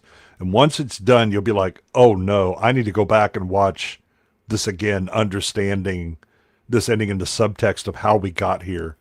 And then it starts to reveal its layers. Yeah, because this is where it takes a turn from everything leading up to this has kind of been like, okay, this is typical kind of like movie tropes. Things are happening, bad stuff's happening, good things are about to happen. Then when this conversation ends, it's kind of like, wait, what just happened? Uh-huh. And then the following sequences, you go, oh no, this is not exactly or anywhere near what I expected. Yeah. Yeah. Oh, the good guys are going to win, right? Nope. Yeah, he has all the witnesses signed on this letter and got everything he needs to do look this. at that And look the on his guy's like- face. He's like, I've done my job. I've got the guy. I've got the other guy. And I've got these other witnesses that were both with either one of those two guys. And he hands it all over thinking like, my job is done here. Yeah, now you have to submit to all of these facts, right? Nope. Yeah, I love because Brouillard initially I've stayed away says from my guests too long. Yeah. Brouillard, but when he first brings up, there's an artillery officer. Well, It's just a he said, there's, all we have is the word of one against the other. Nope. Allow me to present my 5 written statements of witnesses. And then he's like, oh no, this is more serious. I mean, and before he like starts laying everything out, when they walk towards the door, he's like, I have to get back to my guests. And it's a quick exchange, like, "Oh, did you know that the general ordered you like to fire?" And it's another wide shot, Yeah. and you don't really see it because it's so wide. You hear the door open, and then immediately he Cool. shuts it, And he turns around. Yeah. and then we have the conversation And what we've been cutting through right here. Yeah. And then this last shot here of him they just don't care. They're just going to go right on through with it. Yep. He realizes he's powerless. And see, even at the end of that scene, it's left ambiguous enough that because the guy still has all the paperwork. Yeah, he hasn't said no. Right. And You're he just thinking, says, he I might need to get go back to my guests. Right. Yeah, I might go talk to Moreau and say, what the hell's going on here, or whatever. But I think you can see Kirk Douglas is disappointed that he didn't get an immediate from Brillard, hey, wait a minute. We got to put a stop to this because you presented me this evidence and all that. No. Yeah, you're expecting like somebody to come running down with like orders in their hands like the last second. Yeah. The pardon. The governor is called.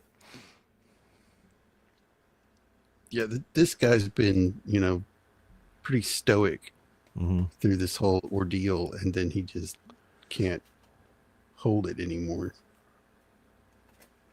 I love the conversation between them, though. It's very, short. The sergeant, is very matter of fact and but pleasant, just not overly familiar or whatever. It's very professional now, right? I mean, it has to be because you're talking to a dead man. Right. And there's a certain amount of respect you want to pay them, right? To be professional throughout. And that's why, he was chewing everybody to begin with, saying, this is how it's going to go. We're not going to have any screw ups, right? It needs to be proper and respectful. He's like, there's reporter men out there. You don't want to look like this. Your family's seeing this, the last thing they see of you. Yeah. Mm-hmm. Farrell, not so much. He's going to be balling the whole time.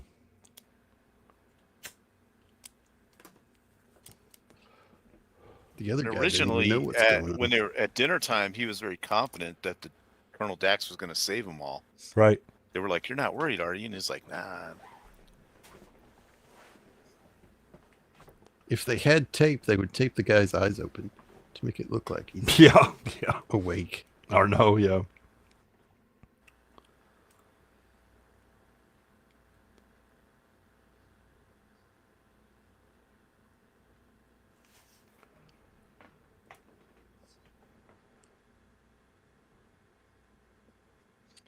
Yep. I just had a flashback to high school. The people I went to high school had been like, "Why is this Quaker Oats dude? They got cereal or something?" Yeah, your last meal was oatmeal. I didn't know the Quaker You don't get any Oats brown dude was sugar a or butter, priest. though. Just because when I was in high school, it was literally like Bill and Ted. Some old dead dude. So crates. Yeah, so great. So great. Napoleon, you mean the old dead dude? Oh yeah. I still like the fact that his helmet is just slightly crooked. I've been looking at the other helmets in the background, and most of them are pretty spot on, pretty even with the brow. So Yeah. I have to think that's had to be intentional. And the guy in the stretcher is just Yeah, they're going to be cameras Insane. here. How does this? The optics for this are terrible. Nah, this is fine. This is fine. gonna- It'll you're gonna fix get them in. You're going to shoot an unconscious man. He was a traitor. Who cares? Well, the good news is we didn't have to blindfold him. No, actually, he wasn't even a traitor. He was just a coward who ran away when his commanding officer said, "Run away." Yeah. he was following orders. He didn't single-handedly take the anthill and die, so he's clearly a coward. Yeah, and then the sergeant does do the pinching the cheeks. Yeah. And he opens his eyes for just a little bit, but then conks back out.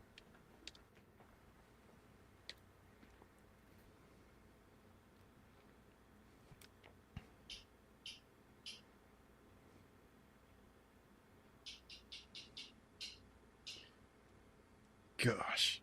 Yeah. Oh, and the blindfold thing. Did you see that cart in that last shot? It had coffins on it for him.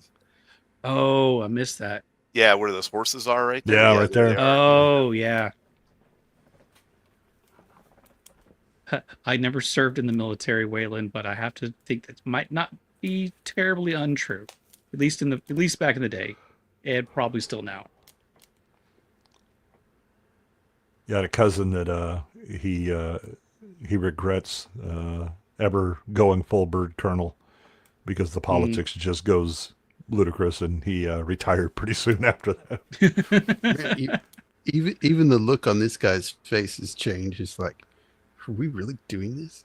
Yeah, this again, it's one thing to peacock around the the higher ranks and schmooze and all this stuff, but the reality of these actions are now standing before him.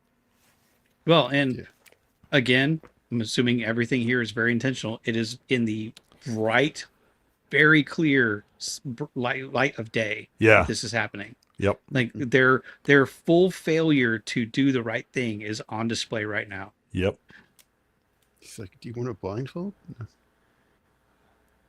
To the unconscious man. Unconscious dude. Mm-hmm.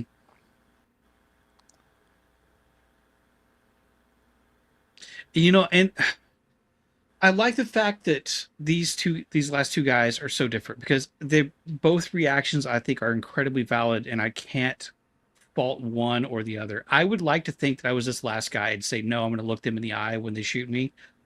But I can't say that I wouldn't be the other one that asked for a blindfold.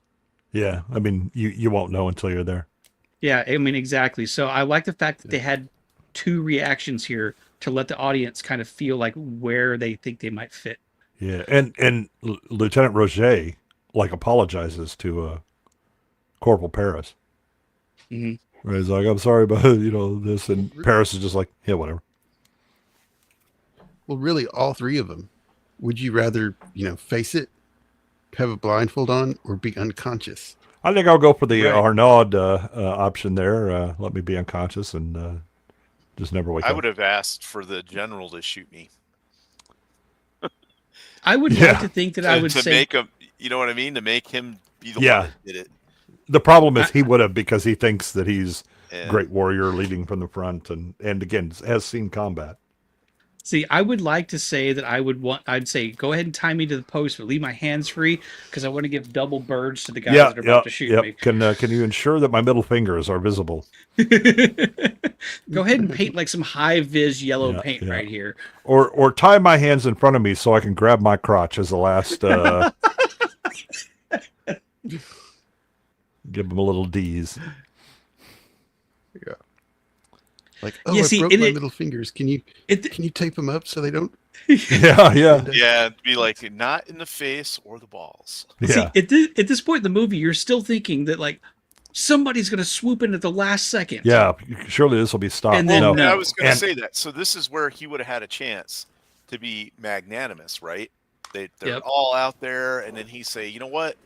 We're going to show some leniency and and not go through with this to show our, I know there's our goodwill. That would not be proper. The men need to be shown this because it'll inspire them to be brave and all that. I love that shot where you are in the firing squad. Mm-hmm. Yeah. I know there's a bunch of scenes that show this, but this one go right from the execution to them eating lunch. Yes. Like, just another day. Yeah. I don't believe were either of them even there. I don't think they were. I don't think they they were. were there. They Were there. Yeah, it showed them they were right on the side. Okay, Pretty Oh, close to okay. where it happened. I missed They that. were on the so you had the photographer and a bunch of people. They were in that group. Oh, That okay. were off to the left. Yeah. The observers. Yep. They were right up And by then the it. general's like, Okay, And now I'll have some lunch. so Well, again, dear. they were basically just tourists. yeah. Well, not part of the actual process, just observing. Right. Yeah. Yeah, this guy's like, so you ordered the artillery to fire on your own lines, huh? What? Just casually I would over lunch. Yes. And then, Moreau was like, this is ridiculous, and I have been betrayed by my superior officer, and yada, yada. And he's like, yeah, go on. No. Again, like you were saying, I didn't pick up on this nearly as much until we started this, Jay, that how much of the game playing is happening here. It's happening Yeah. right now. Yep. Where The language. you think that it's like, oh, he's not really accusing him. He's just saying like, Of course Maybe- you'll be found innocent because of course Yeah. I trust you. Again, lies. Yeah, That are coded in this layer of decorum and etiquette. like like I said, he thinks that Dax is just making a play. So he's like, well, he made a good play, so I'm going to go ahead. And tell Yes, this and guy so the, that's guy all the out. more reason to promote you. Yeah, it's like, so hey, there has to be an inquiry, so we're going to have to dig into this. Yeah. But I feel confident that you'll be cleared, because Yeah. he's protested his innocence. Well, of course, I mean, as a fellow officer, I would agree with everything you say. We both know we're lying. Yeah, can't trust the word of any of those grunts that are actually out there in the trenches. Yeah, well, then it should be nothing more than a formality. Yeah. Moreau like knows everything he's else just that's happened. hanged. He's screwed. And look at Dax sitting back Yeah, there. He's looking at it like, oh, I think this is where it's kind of starting to set in that nothing's actually going to happen. He's not yet hit with the fact that he's about to be offered a promotion for trying to do the right thing because Yeah. it's part of playing the game. Yeah. But Well, like he's sitting back being like, okay, something's off here. Well, he's just watching this verbal chess match. He knows what's going on underneath it. But this veneer propriety that has to be there. And well, of course I trust you. But Brulard is saying, I know damn well you did it. You're screwed. And it's very different what we saw earlier. Not only are the generals on opposite sides of the table, which again I have to assume this is very intentional. They're on opposite sides of the table, but Dax previously in their previous scene when they were talking like that was sitting upright at attention, watching everything that's happening. And then we see them now. Things have switched around, and he had that leaned back, sort of like, I don't know exactly what's about to happen here, but something is about to happen. Mm-hmm. So you get And I'm pretty sure that back and forth. Brillard and Moreau are switched because before Brillard would come in from that entrance and then sit closest to the door. Mm. But now Moreau is there and he has to leave.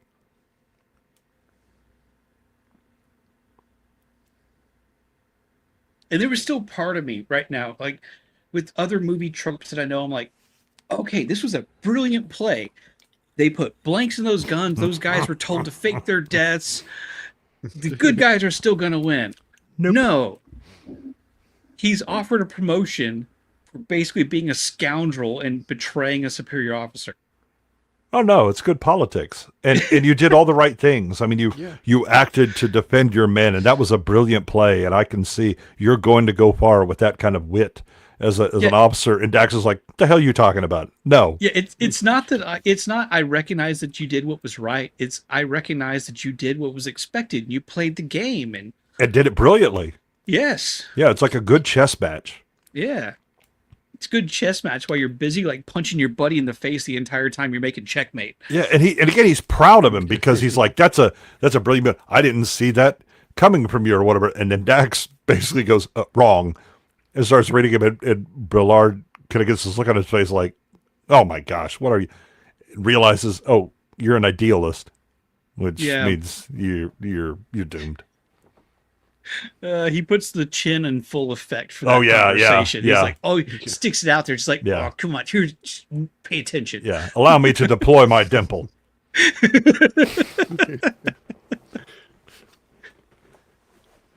He's so good in this. Yeah, he is so angry. He's just disgusted with him. I don't know enough classic films to have seen a lot of his old work, but anything I've ever seen him in is just, it's so good. Kirk Douglas always brings it. Yeah, he does. A lot of good westerns too. Look at that. He's got dimple turned to 10. Oh, don't keep giving Squeak a Mouse dimple quote. She's gonna use those against me. Well, look. This last scene is really good too. It's like Yeah. he's about to Oh, go in yeah. here, and next door he hears all this ruckus and like celebrating, like goes in there. He Yeah, actually this looks through is the an window. uncomfortable scene for a Doesn't bit. really go. Yeah, It really Yeah, is. it is. I mean, you think like we've seen the worst of what was going on here, and then they bring this out. Yeah. It's like from He's the got a little German something army, for you. from the Germans. Yeah. But at the same And time, it's is like this distraught woman. yeah, Yeah, it's she's really crying. uncomfortable as this is. The Well, way she's it terrified. ends. Well, yeah, I mean, Would you obviously, like to look at her, and then she's in front of all of these dudes. You can only imagine what's going through her mind right now. yeah, I Yeah, mean, and she's basically been turned into like a dancing ape or something, because it's like he's full on like, she can't speak English, she can't do this, she can't do that, or whatever, but she can sing, and she has these talents and like shows off her body, and you have yes, yeah, all of these guys that are just acting as unruly as possible, and you have to be worried about something happening Yeah, here. and she's straight up crying the entire time. Yes. yeah. Already. I Who think knows I think what the Waylon's right here. circumstances of her Sorry. being there. Yeah, I think Waylon's right. The weird thing is, like, most movies would have wrapped up by now, not included this little bit, because it's like, as uncomfortable as this is, once she starts singing, it's like how awful all the soldiers have been and reacting to her sinks in to all of them, Yeah, they recognize her humanity. and they're all in the 701st too. Yeah. So they're all in that same group. Yeah, these are all Dax's men. She starts singing, and they don't know the words because they don't speak German, but they start Right. kind of like humming along. Yeah. It is I looked it up. This song, it's a well-known song. It's about a soldier hearing that his love is ill and probably going to die, and by the time he gets home, she's dead. Yeah. It's a melancholy song. So just the yeah. Yeah, Yeah, and you again, don't have to know they sense the emotion in it, right? Regardless, you don't because have of to the- know the words. I mean, Yeah. even a basic kind of understanding of music, you can hear just that melancholy tone and Yeah. feel to it. And even without that, just the visuals, her standing up there crying, and these guys kind of like all their bravado and hooping and hollering has died down. The brows are drooping, Some of them are crying. They start crying as the singing goes on. and it's kind of like they get roped into just how terrible they've been. Well, yeah, and I think it's also so there's a certain It's not that. connection. They have they're not remorseful at like yelling at her or whatever. They're thinking of their own families and lives. Yeah, they feel the emotion. They feel the emotion of the song and everything they're going through, and the beauty of life and on all of that, and thinking about their families and stuff. It's not necessarily they're remorseful that they were like, making her cry or whatever. Yeah, she wins them over. Yeah. Yeah. Okay. And really, And this knowing- is and knowing for that- their life. This is the first real glimpse of beauty that they've had. Yeah. In a long time, And knowing right? that Yeah. most of these guys portraying these soldiers are German, Mm-hmm. Oh yeah. so that So you'd understand it even better. And oh, by the way, the singer yeah. ends up marrying Stanley Kubrick. No, really. Yep, and they were married until he died. Wow. And Oh, they really? met in this movie. making this movie. Wow. Yeah, she wasn't. She had a good singing voice, and she wasn't bad. And she had some other natural talents, as the Yeah. as the man pointed out. But she did. And She had it's- like a natural beauty. You know what I mean? She didn't Yeah. need a lot of makeup and all that kind of stuff. And to the military, it's like that was just a little blip here and back to the front. Yeah, this Yeah, I sergeant mean, comes and it's just says, "We it's gotta a get back to the front." it's a glimpse through a window to just like see the humanity of themselves and everything around them. Yeah, and I love Dax where he tells the sergeant, "Wait a bit, give him a few minutes." Right, Yeah. give them that little bit before you tell them you're going right back to the trenches and the meat grinder. And something that I think probably a lot of people might dismiss is that we've had this, admittedly, a really terrible ending to this story, where what everything you thought would be solved and fixed and made right didn't happen. And then as soon as it says the end, you don't get like some super emotional, like depressing theme song. You get like military, like bravado and fanfare. Because they're going back. Yep. I mean, Yeah. so it takes you down. It's like, oh yeah, like being a war hero. Oh damn, everybody's betraying you. Maybe it's gonna be made right because the guy found all the witnesses. No, they're executed. Great. It's really terrible, but no, big old horns and trumpets and everything. Let's charge back in. Hey, hell yeah, military. It's this thing takes you for a ride, man. Yeah, it subverts a lot of expectations. In the one of the things that it conveys well is that, you know, in a war, is as a, you know, an individual member of an army is just a cog. I mean, that Yeah.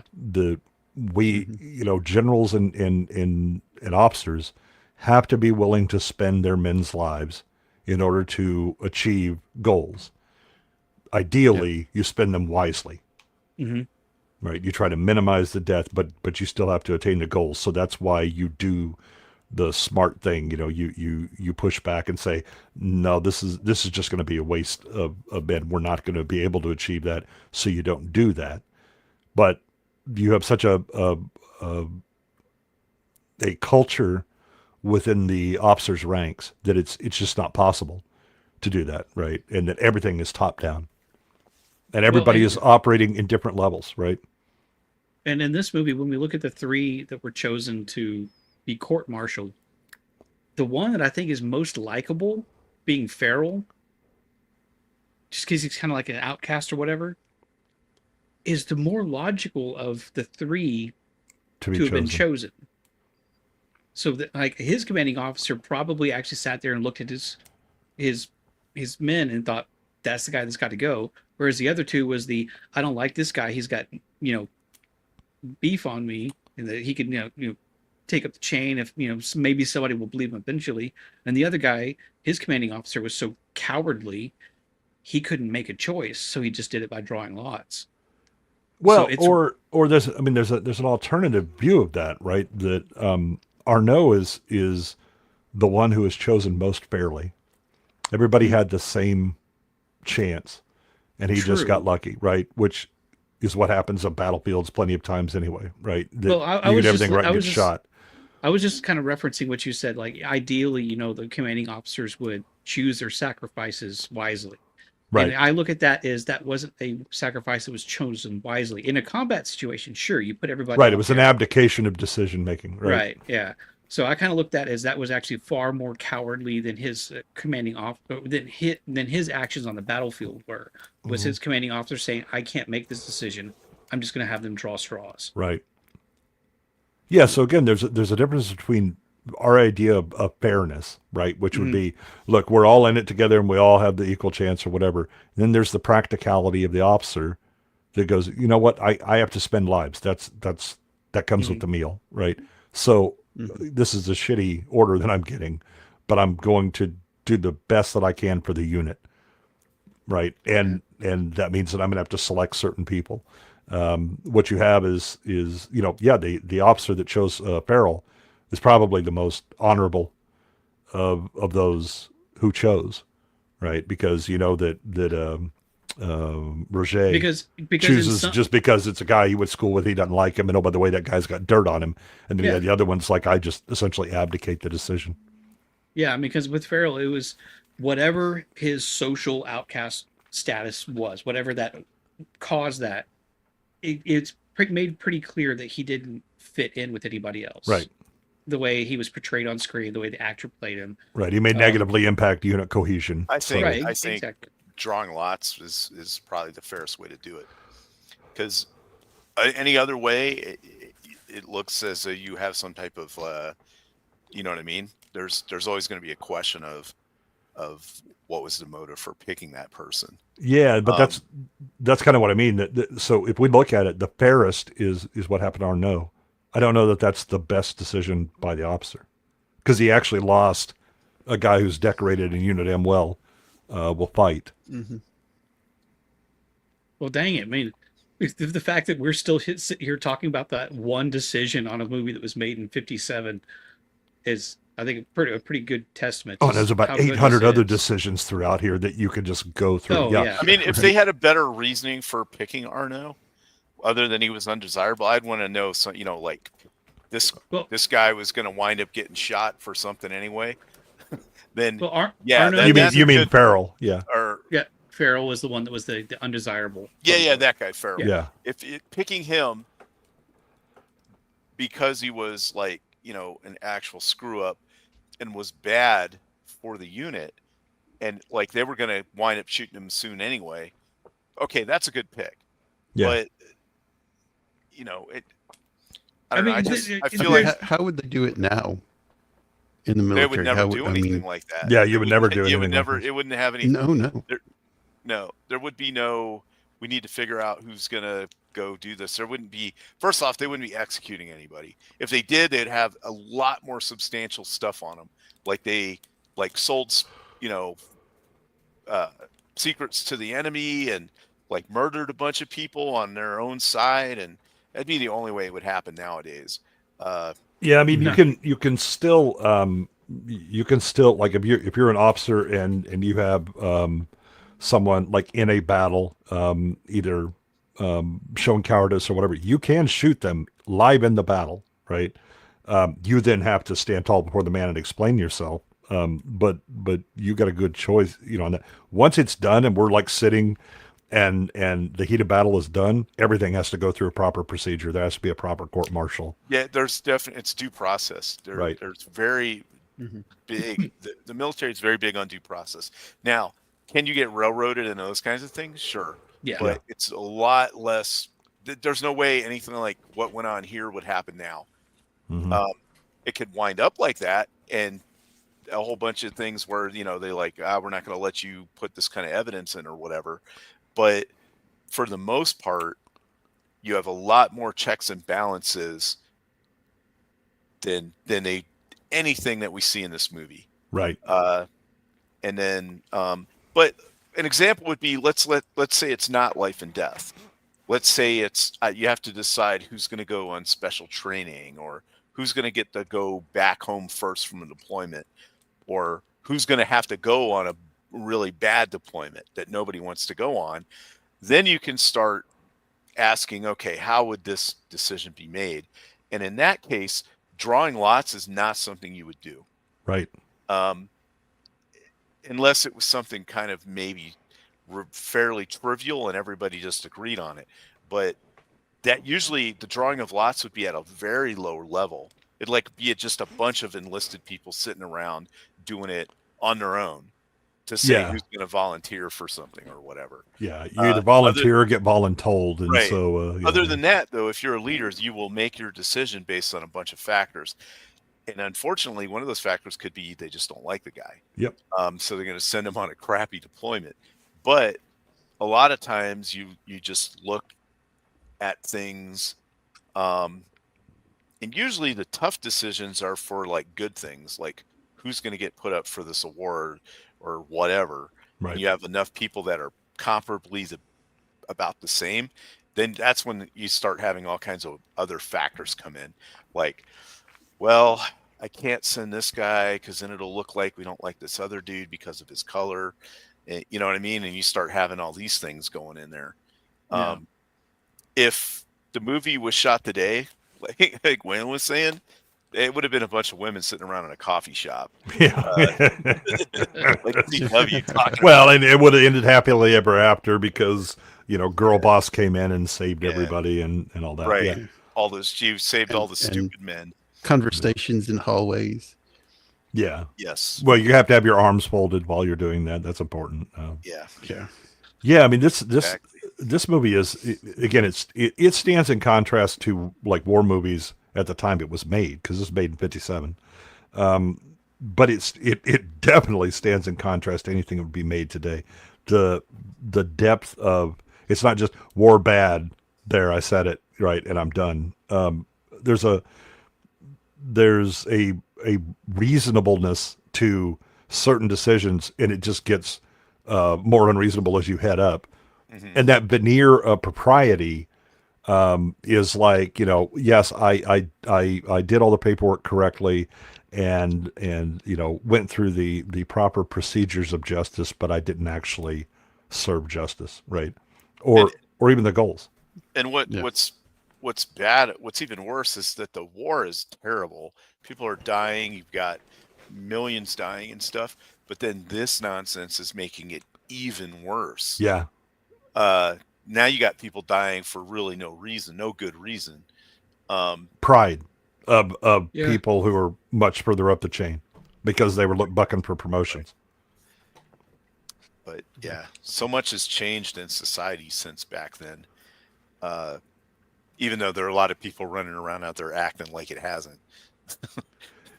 Yeah, I mean the thing is that you still have and you talked about the some of this stuff is like if you were stuck in HR, there's still the we say words and we all know they're lies, but they get said anyway, right? Diversity is our strength.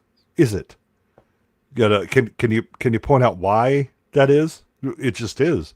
Right. And to question that means you're bigot. No, it just means that I need some factual data on that. Right. Right. That's a very good analogy of those kinds of things as being a modality of thought that people get trapped in. And now you have to do that whole circus just to figure out what's going on. And that is something like in a college setting where you could get caught up, where now you have like this board of inquiry asking all these questions about you, and you have it's just like this court. Yeah. You know what I mean? It's like, oh, it's the dean of admissions, and I thought that I would ask you about this, and you said this, and you went to a Trump rally and wore a MAGA hat.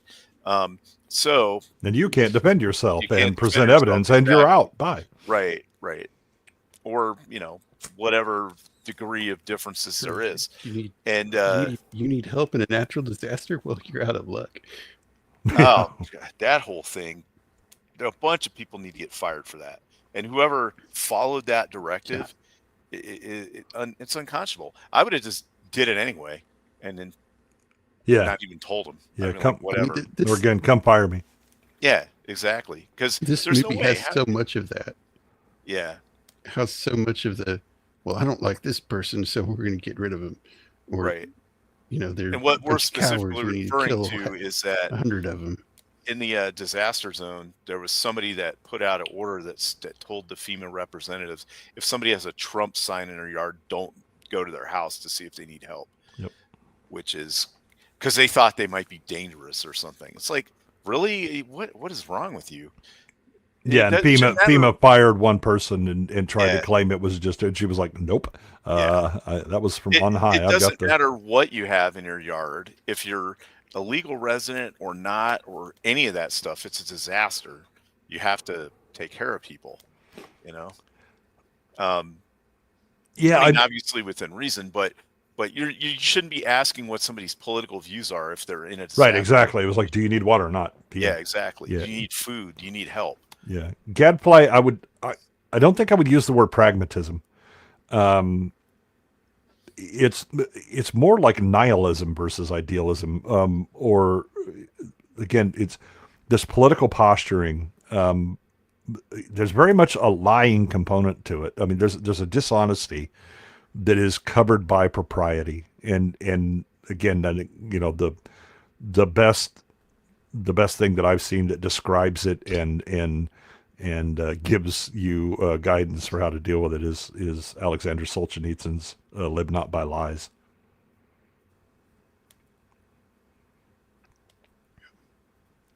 Because Solzhenitsyn did. He was living in the Soviet Union. And boy, was that a whole lot of lies. You don't say. Yeah, well, they didn't say. That's kind of how they got to where they were. Yeah. I don't want to completely. I didn't want to completely derail the conversation, but I'm going to throw it in here at the end. I don't know about you, Jacob, but me personally, with both Jay and Shield here,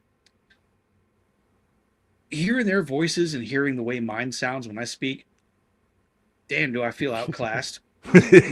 Nobody's listening to me when I talk right now. They're just like, shut up, furry face guy. Let the other guys talk. What are you talking about? You have a great voice. Yeah. Yeah, you do. Oh, you're just hitting on me again, Shieldwall. I just sound this good because I'm talking out of my butt. I'd like to ask you a few questions. I should try that. Or you talk like Bane with that mask on. Yeah, yeah. You can barely understand me. Yes, hi there. This is very nice. Had strawberries. Have you had your oatmeal today? I was, somebody was doing that voice when I was at work a long time ago, and I was like, "Wait a second, are those the real lines from the movie?" He was talking about like, "No, I had strawberries and cream." Yeah, that's oral knots. Yeah, And I was like, "What's going on?" that is a great clip that they put together. Yeah. Yeah. So yeah, good movie. I really enjoyed going over it again. I'd say it was in the 90s when I watched it last. So yeah, it was really good to go over it and get y'all's opinions and get things that I didn't even notice in the movie. So rewatching it will be interesting. I mean, it's But yeah, such a. thanks guys for coming. It's difficult Go to ahead. look at the picture, like the poster, especially when you go like to IMDb.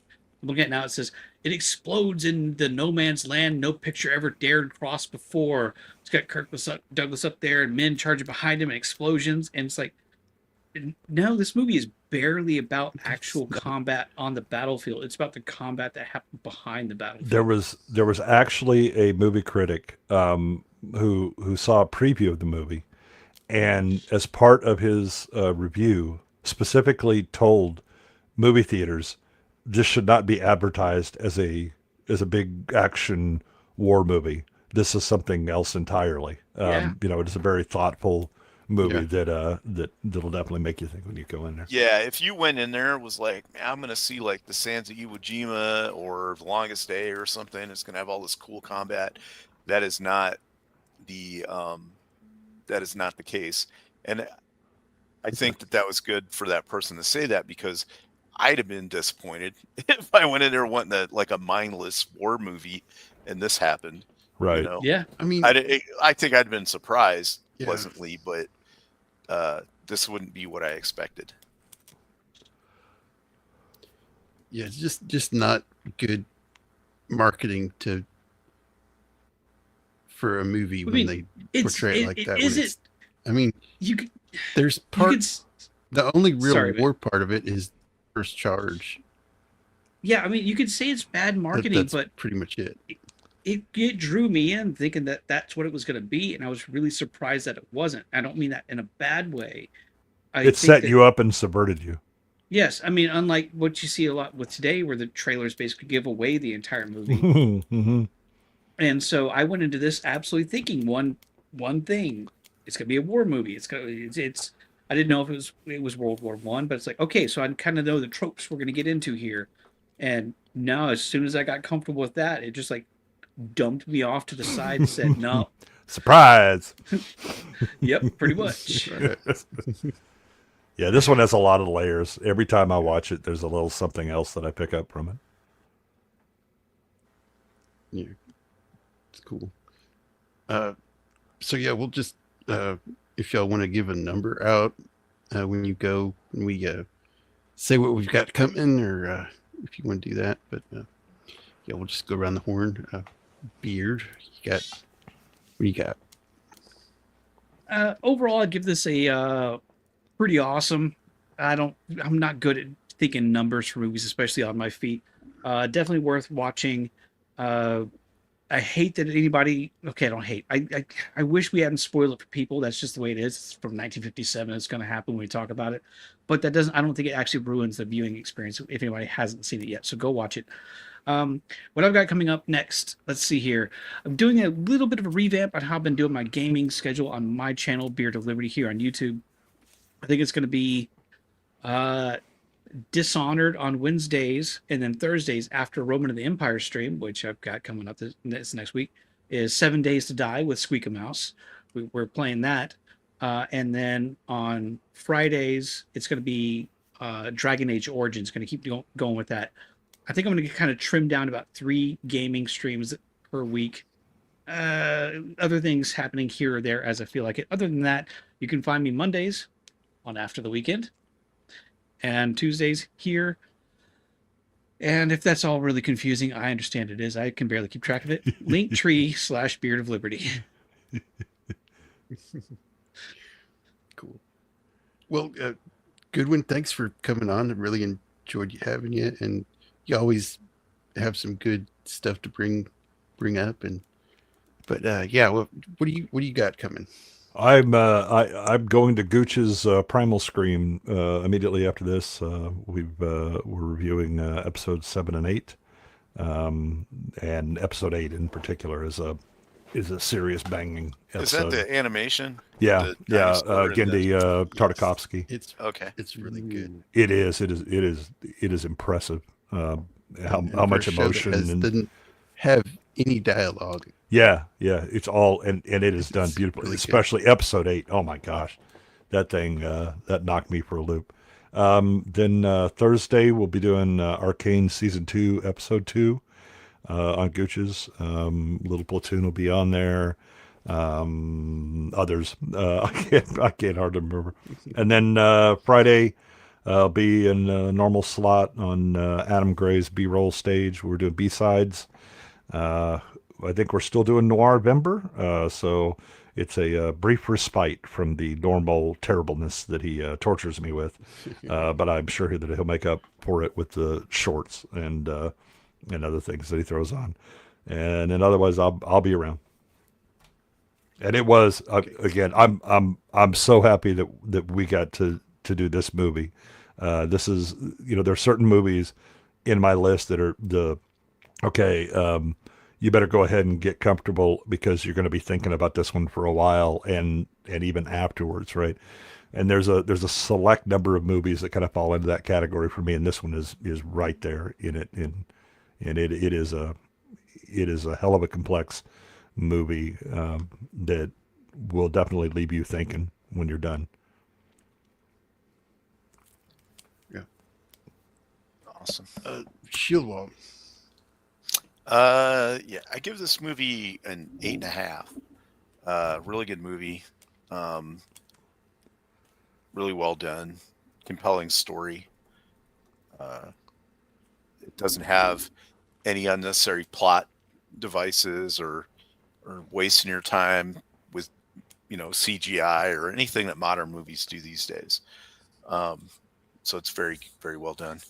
As for me, I will be on Roman of the Empire's channel on Thursday. We'll be doing like a Thanksgiving kind of special thing, talking about all kinds of fun things. And then next week on this channel, we'll be reviewing the movie Fort Apache, 1948. Looking forward to that one. It's I really like that movie. I like the Cavalry trilogy of that. She wore a yellow ribbon in Rio Bravo. Those are all great. So, and thanks for having me on. Is that Rio Bravo or Rio Grande? It's Rio. I think it's called Rio Bravo. Is the one. Pretty sure Rio Bravo's the cavalry. Yeah, I know she wore a yellow ribbon. Yeah. That one is out of the three my favorite. Yeah. Rio. No wait, the Fort Apache one. That's the one that has um, Shirley Temple in it, I think. Shirley Temple. Yep. Yeah, when she, as a late teen, early 20s, and she actually winds up marrying the actor that plays her love interest in that in real life. The marriage didn't last very long; it was only like 2 years, but anyway, yeah. So, but it's great being on with Emperor Goodwin, and I think we streamed before together, maybe once or twice or something. I can't remember. Yeah, maybe on Cannolis. Yeah, Cannoli's channel or something with Vex on it. Yeah. But it's kind of like Beard. I get around and just on different streams, and then I forget. Beard doesn't forget, but I do. So, but it's always great being on Jacob's channel. I've been on this channel with him as a guest for like coming up on 2 years now. I think it's been a while. Yeah. Maybe not that long, but it's at least a year. And we've done some great movies on here. So if you haven't Many great subscribed, like and subscribe. This man puts out great streams. He has Yes, lots he of does. good movies. Yeah. And it is criminally undersubscribed. Get off your butts and subscribe. Come on. It's a good thing you finished that sentence because I thought for a second that you're just going to stop with "this man puts out." He does. But also puts out good What can I streams. say? Yeah, puts out good movies, movie reviews, and things. It's always fun. And unlike Roman Stream, I don't think we've done a bad movie. One of my I kid, Roman. You still waiting for Roman to do a good movie? Yeah. No, he does a lot of good ones, but we've had one or two that sometimes. Yeah. Yeah. It's all One involving wolf people. Yeah. Mm. Something Oh, of that Wolfen. nature. Yeah, well, yeah. Don't Yeah. say that word. That is a terrible movie. I remember seeing that on HBO in like 81 or 82. Yeah, It we was reviewed crap. it Yeah. because both me and him remember it from watching probably when we were like teenagers, and we're like, that wasn't bad. No, and then it we was watched bad. it again, and everyone's like, this movie's terrible. Yeah. Look, Gregory Hines saved the movie. It was at least he was good in it. Yeah. Albert Finney, not so much. Yeah, exactly. That we just made fun of that guy. Yeah, Sammy 3-Pete was making fun of him the entire movie. Yeah. Yeah. Yes. So anyway, it was great to be on tonight. So yeah, I would also give this movie a 8.5. It might grow once I watch it again, but yeah. So I'll be on Roman's show Thursday night. Then I'll be on my game night on Saturday night. And then next week will be Fort Apache. And really good movie. I really like this movie. John Wayne, Henry Fonda. Henry Fonda. Yeah, Henry Fonda. Great movie. So yeah, I hope everybody, thanks to everybody for hanging with us and as we discuss this movie. And I also thank the panelists for their good insights. And I hope everybody has a good week, and we will see y'all next time. Bye. Bye. All right, later.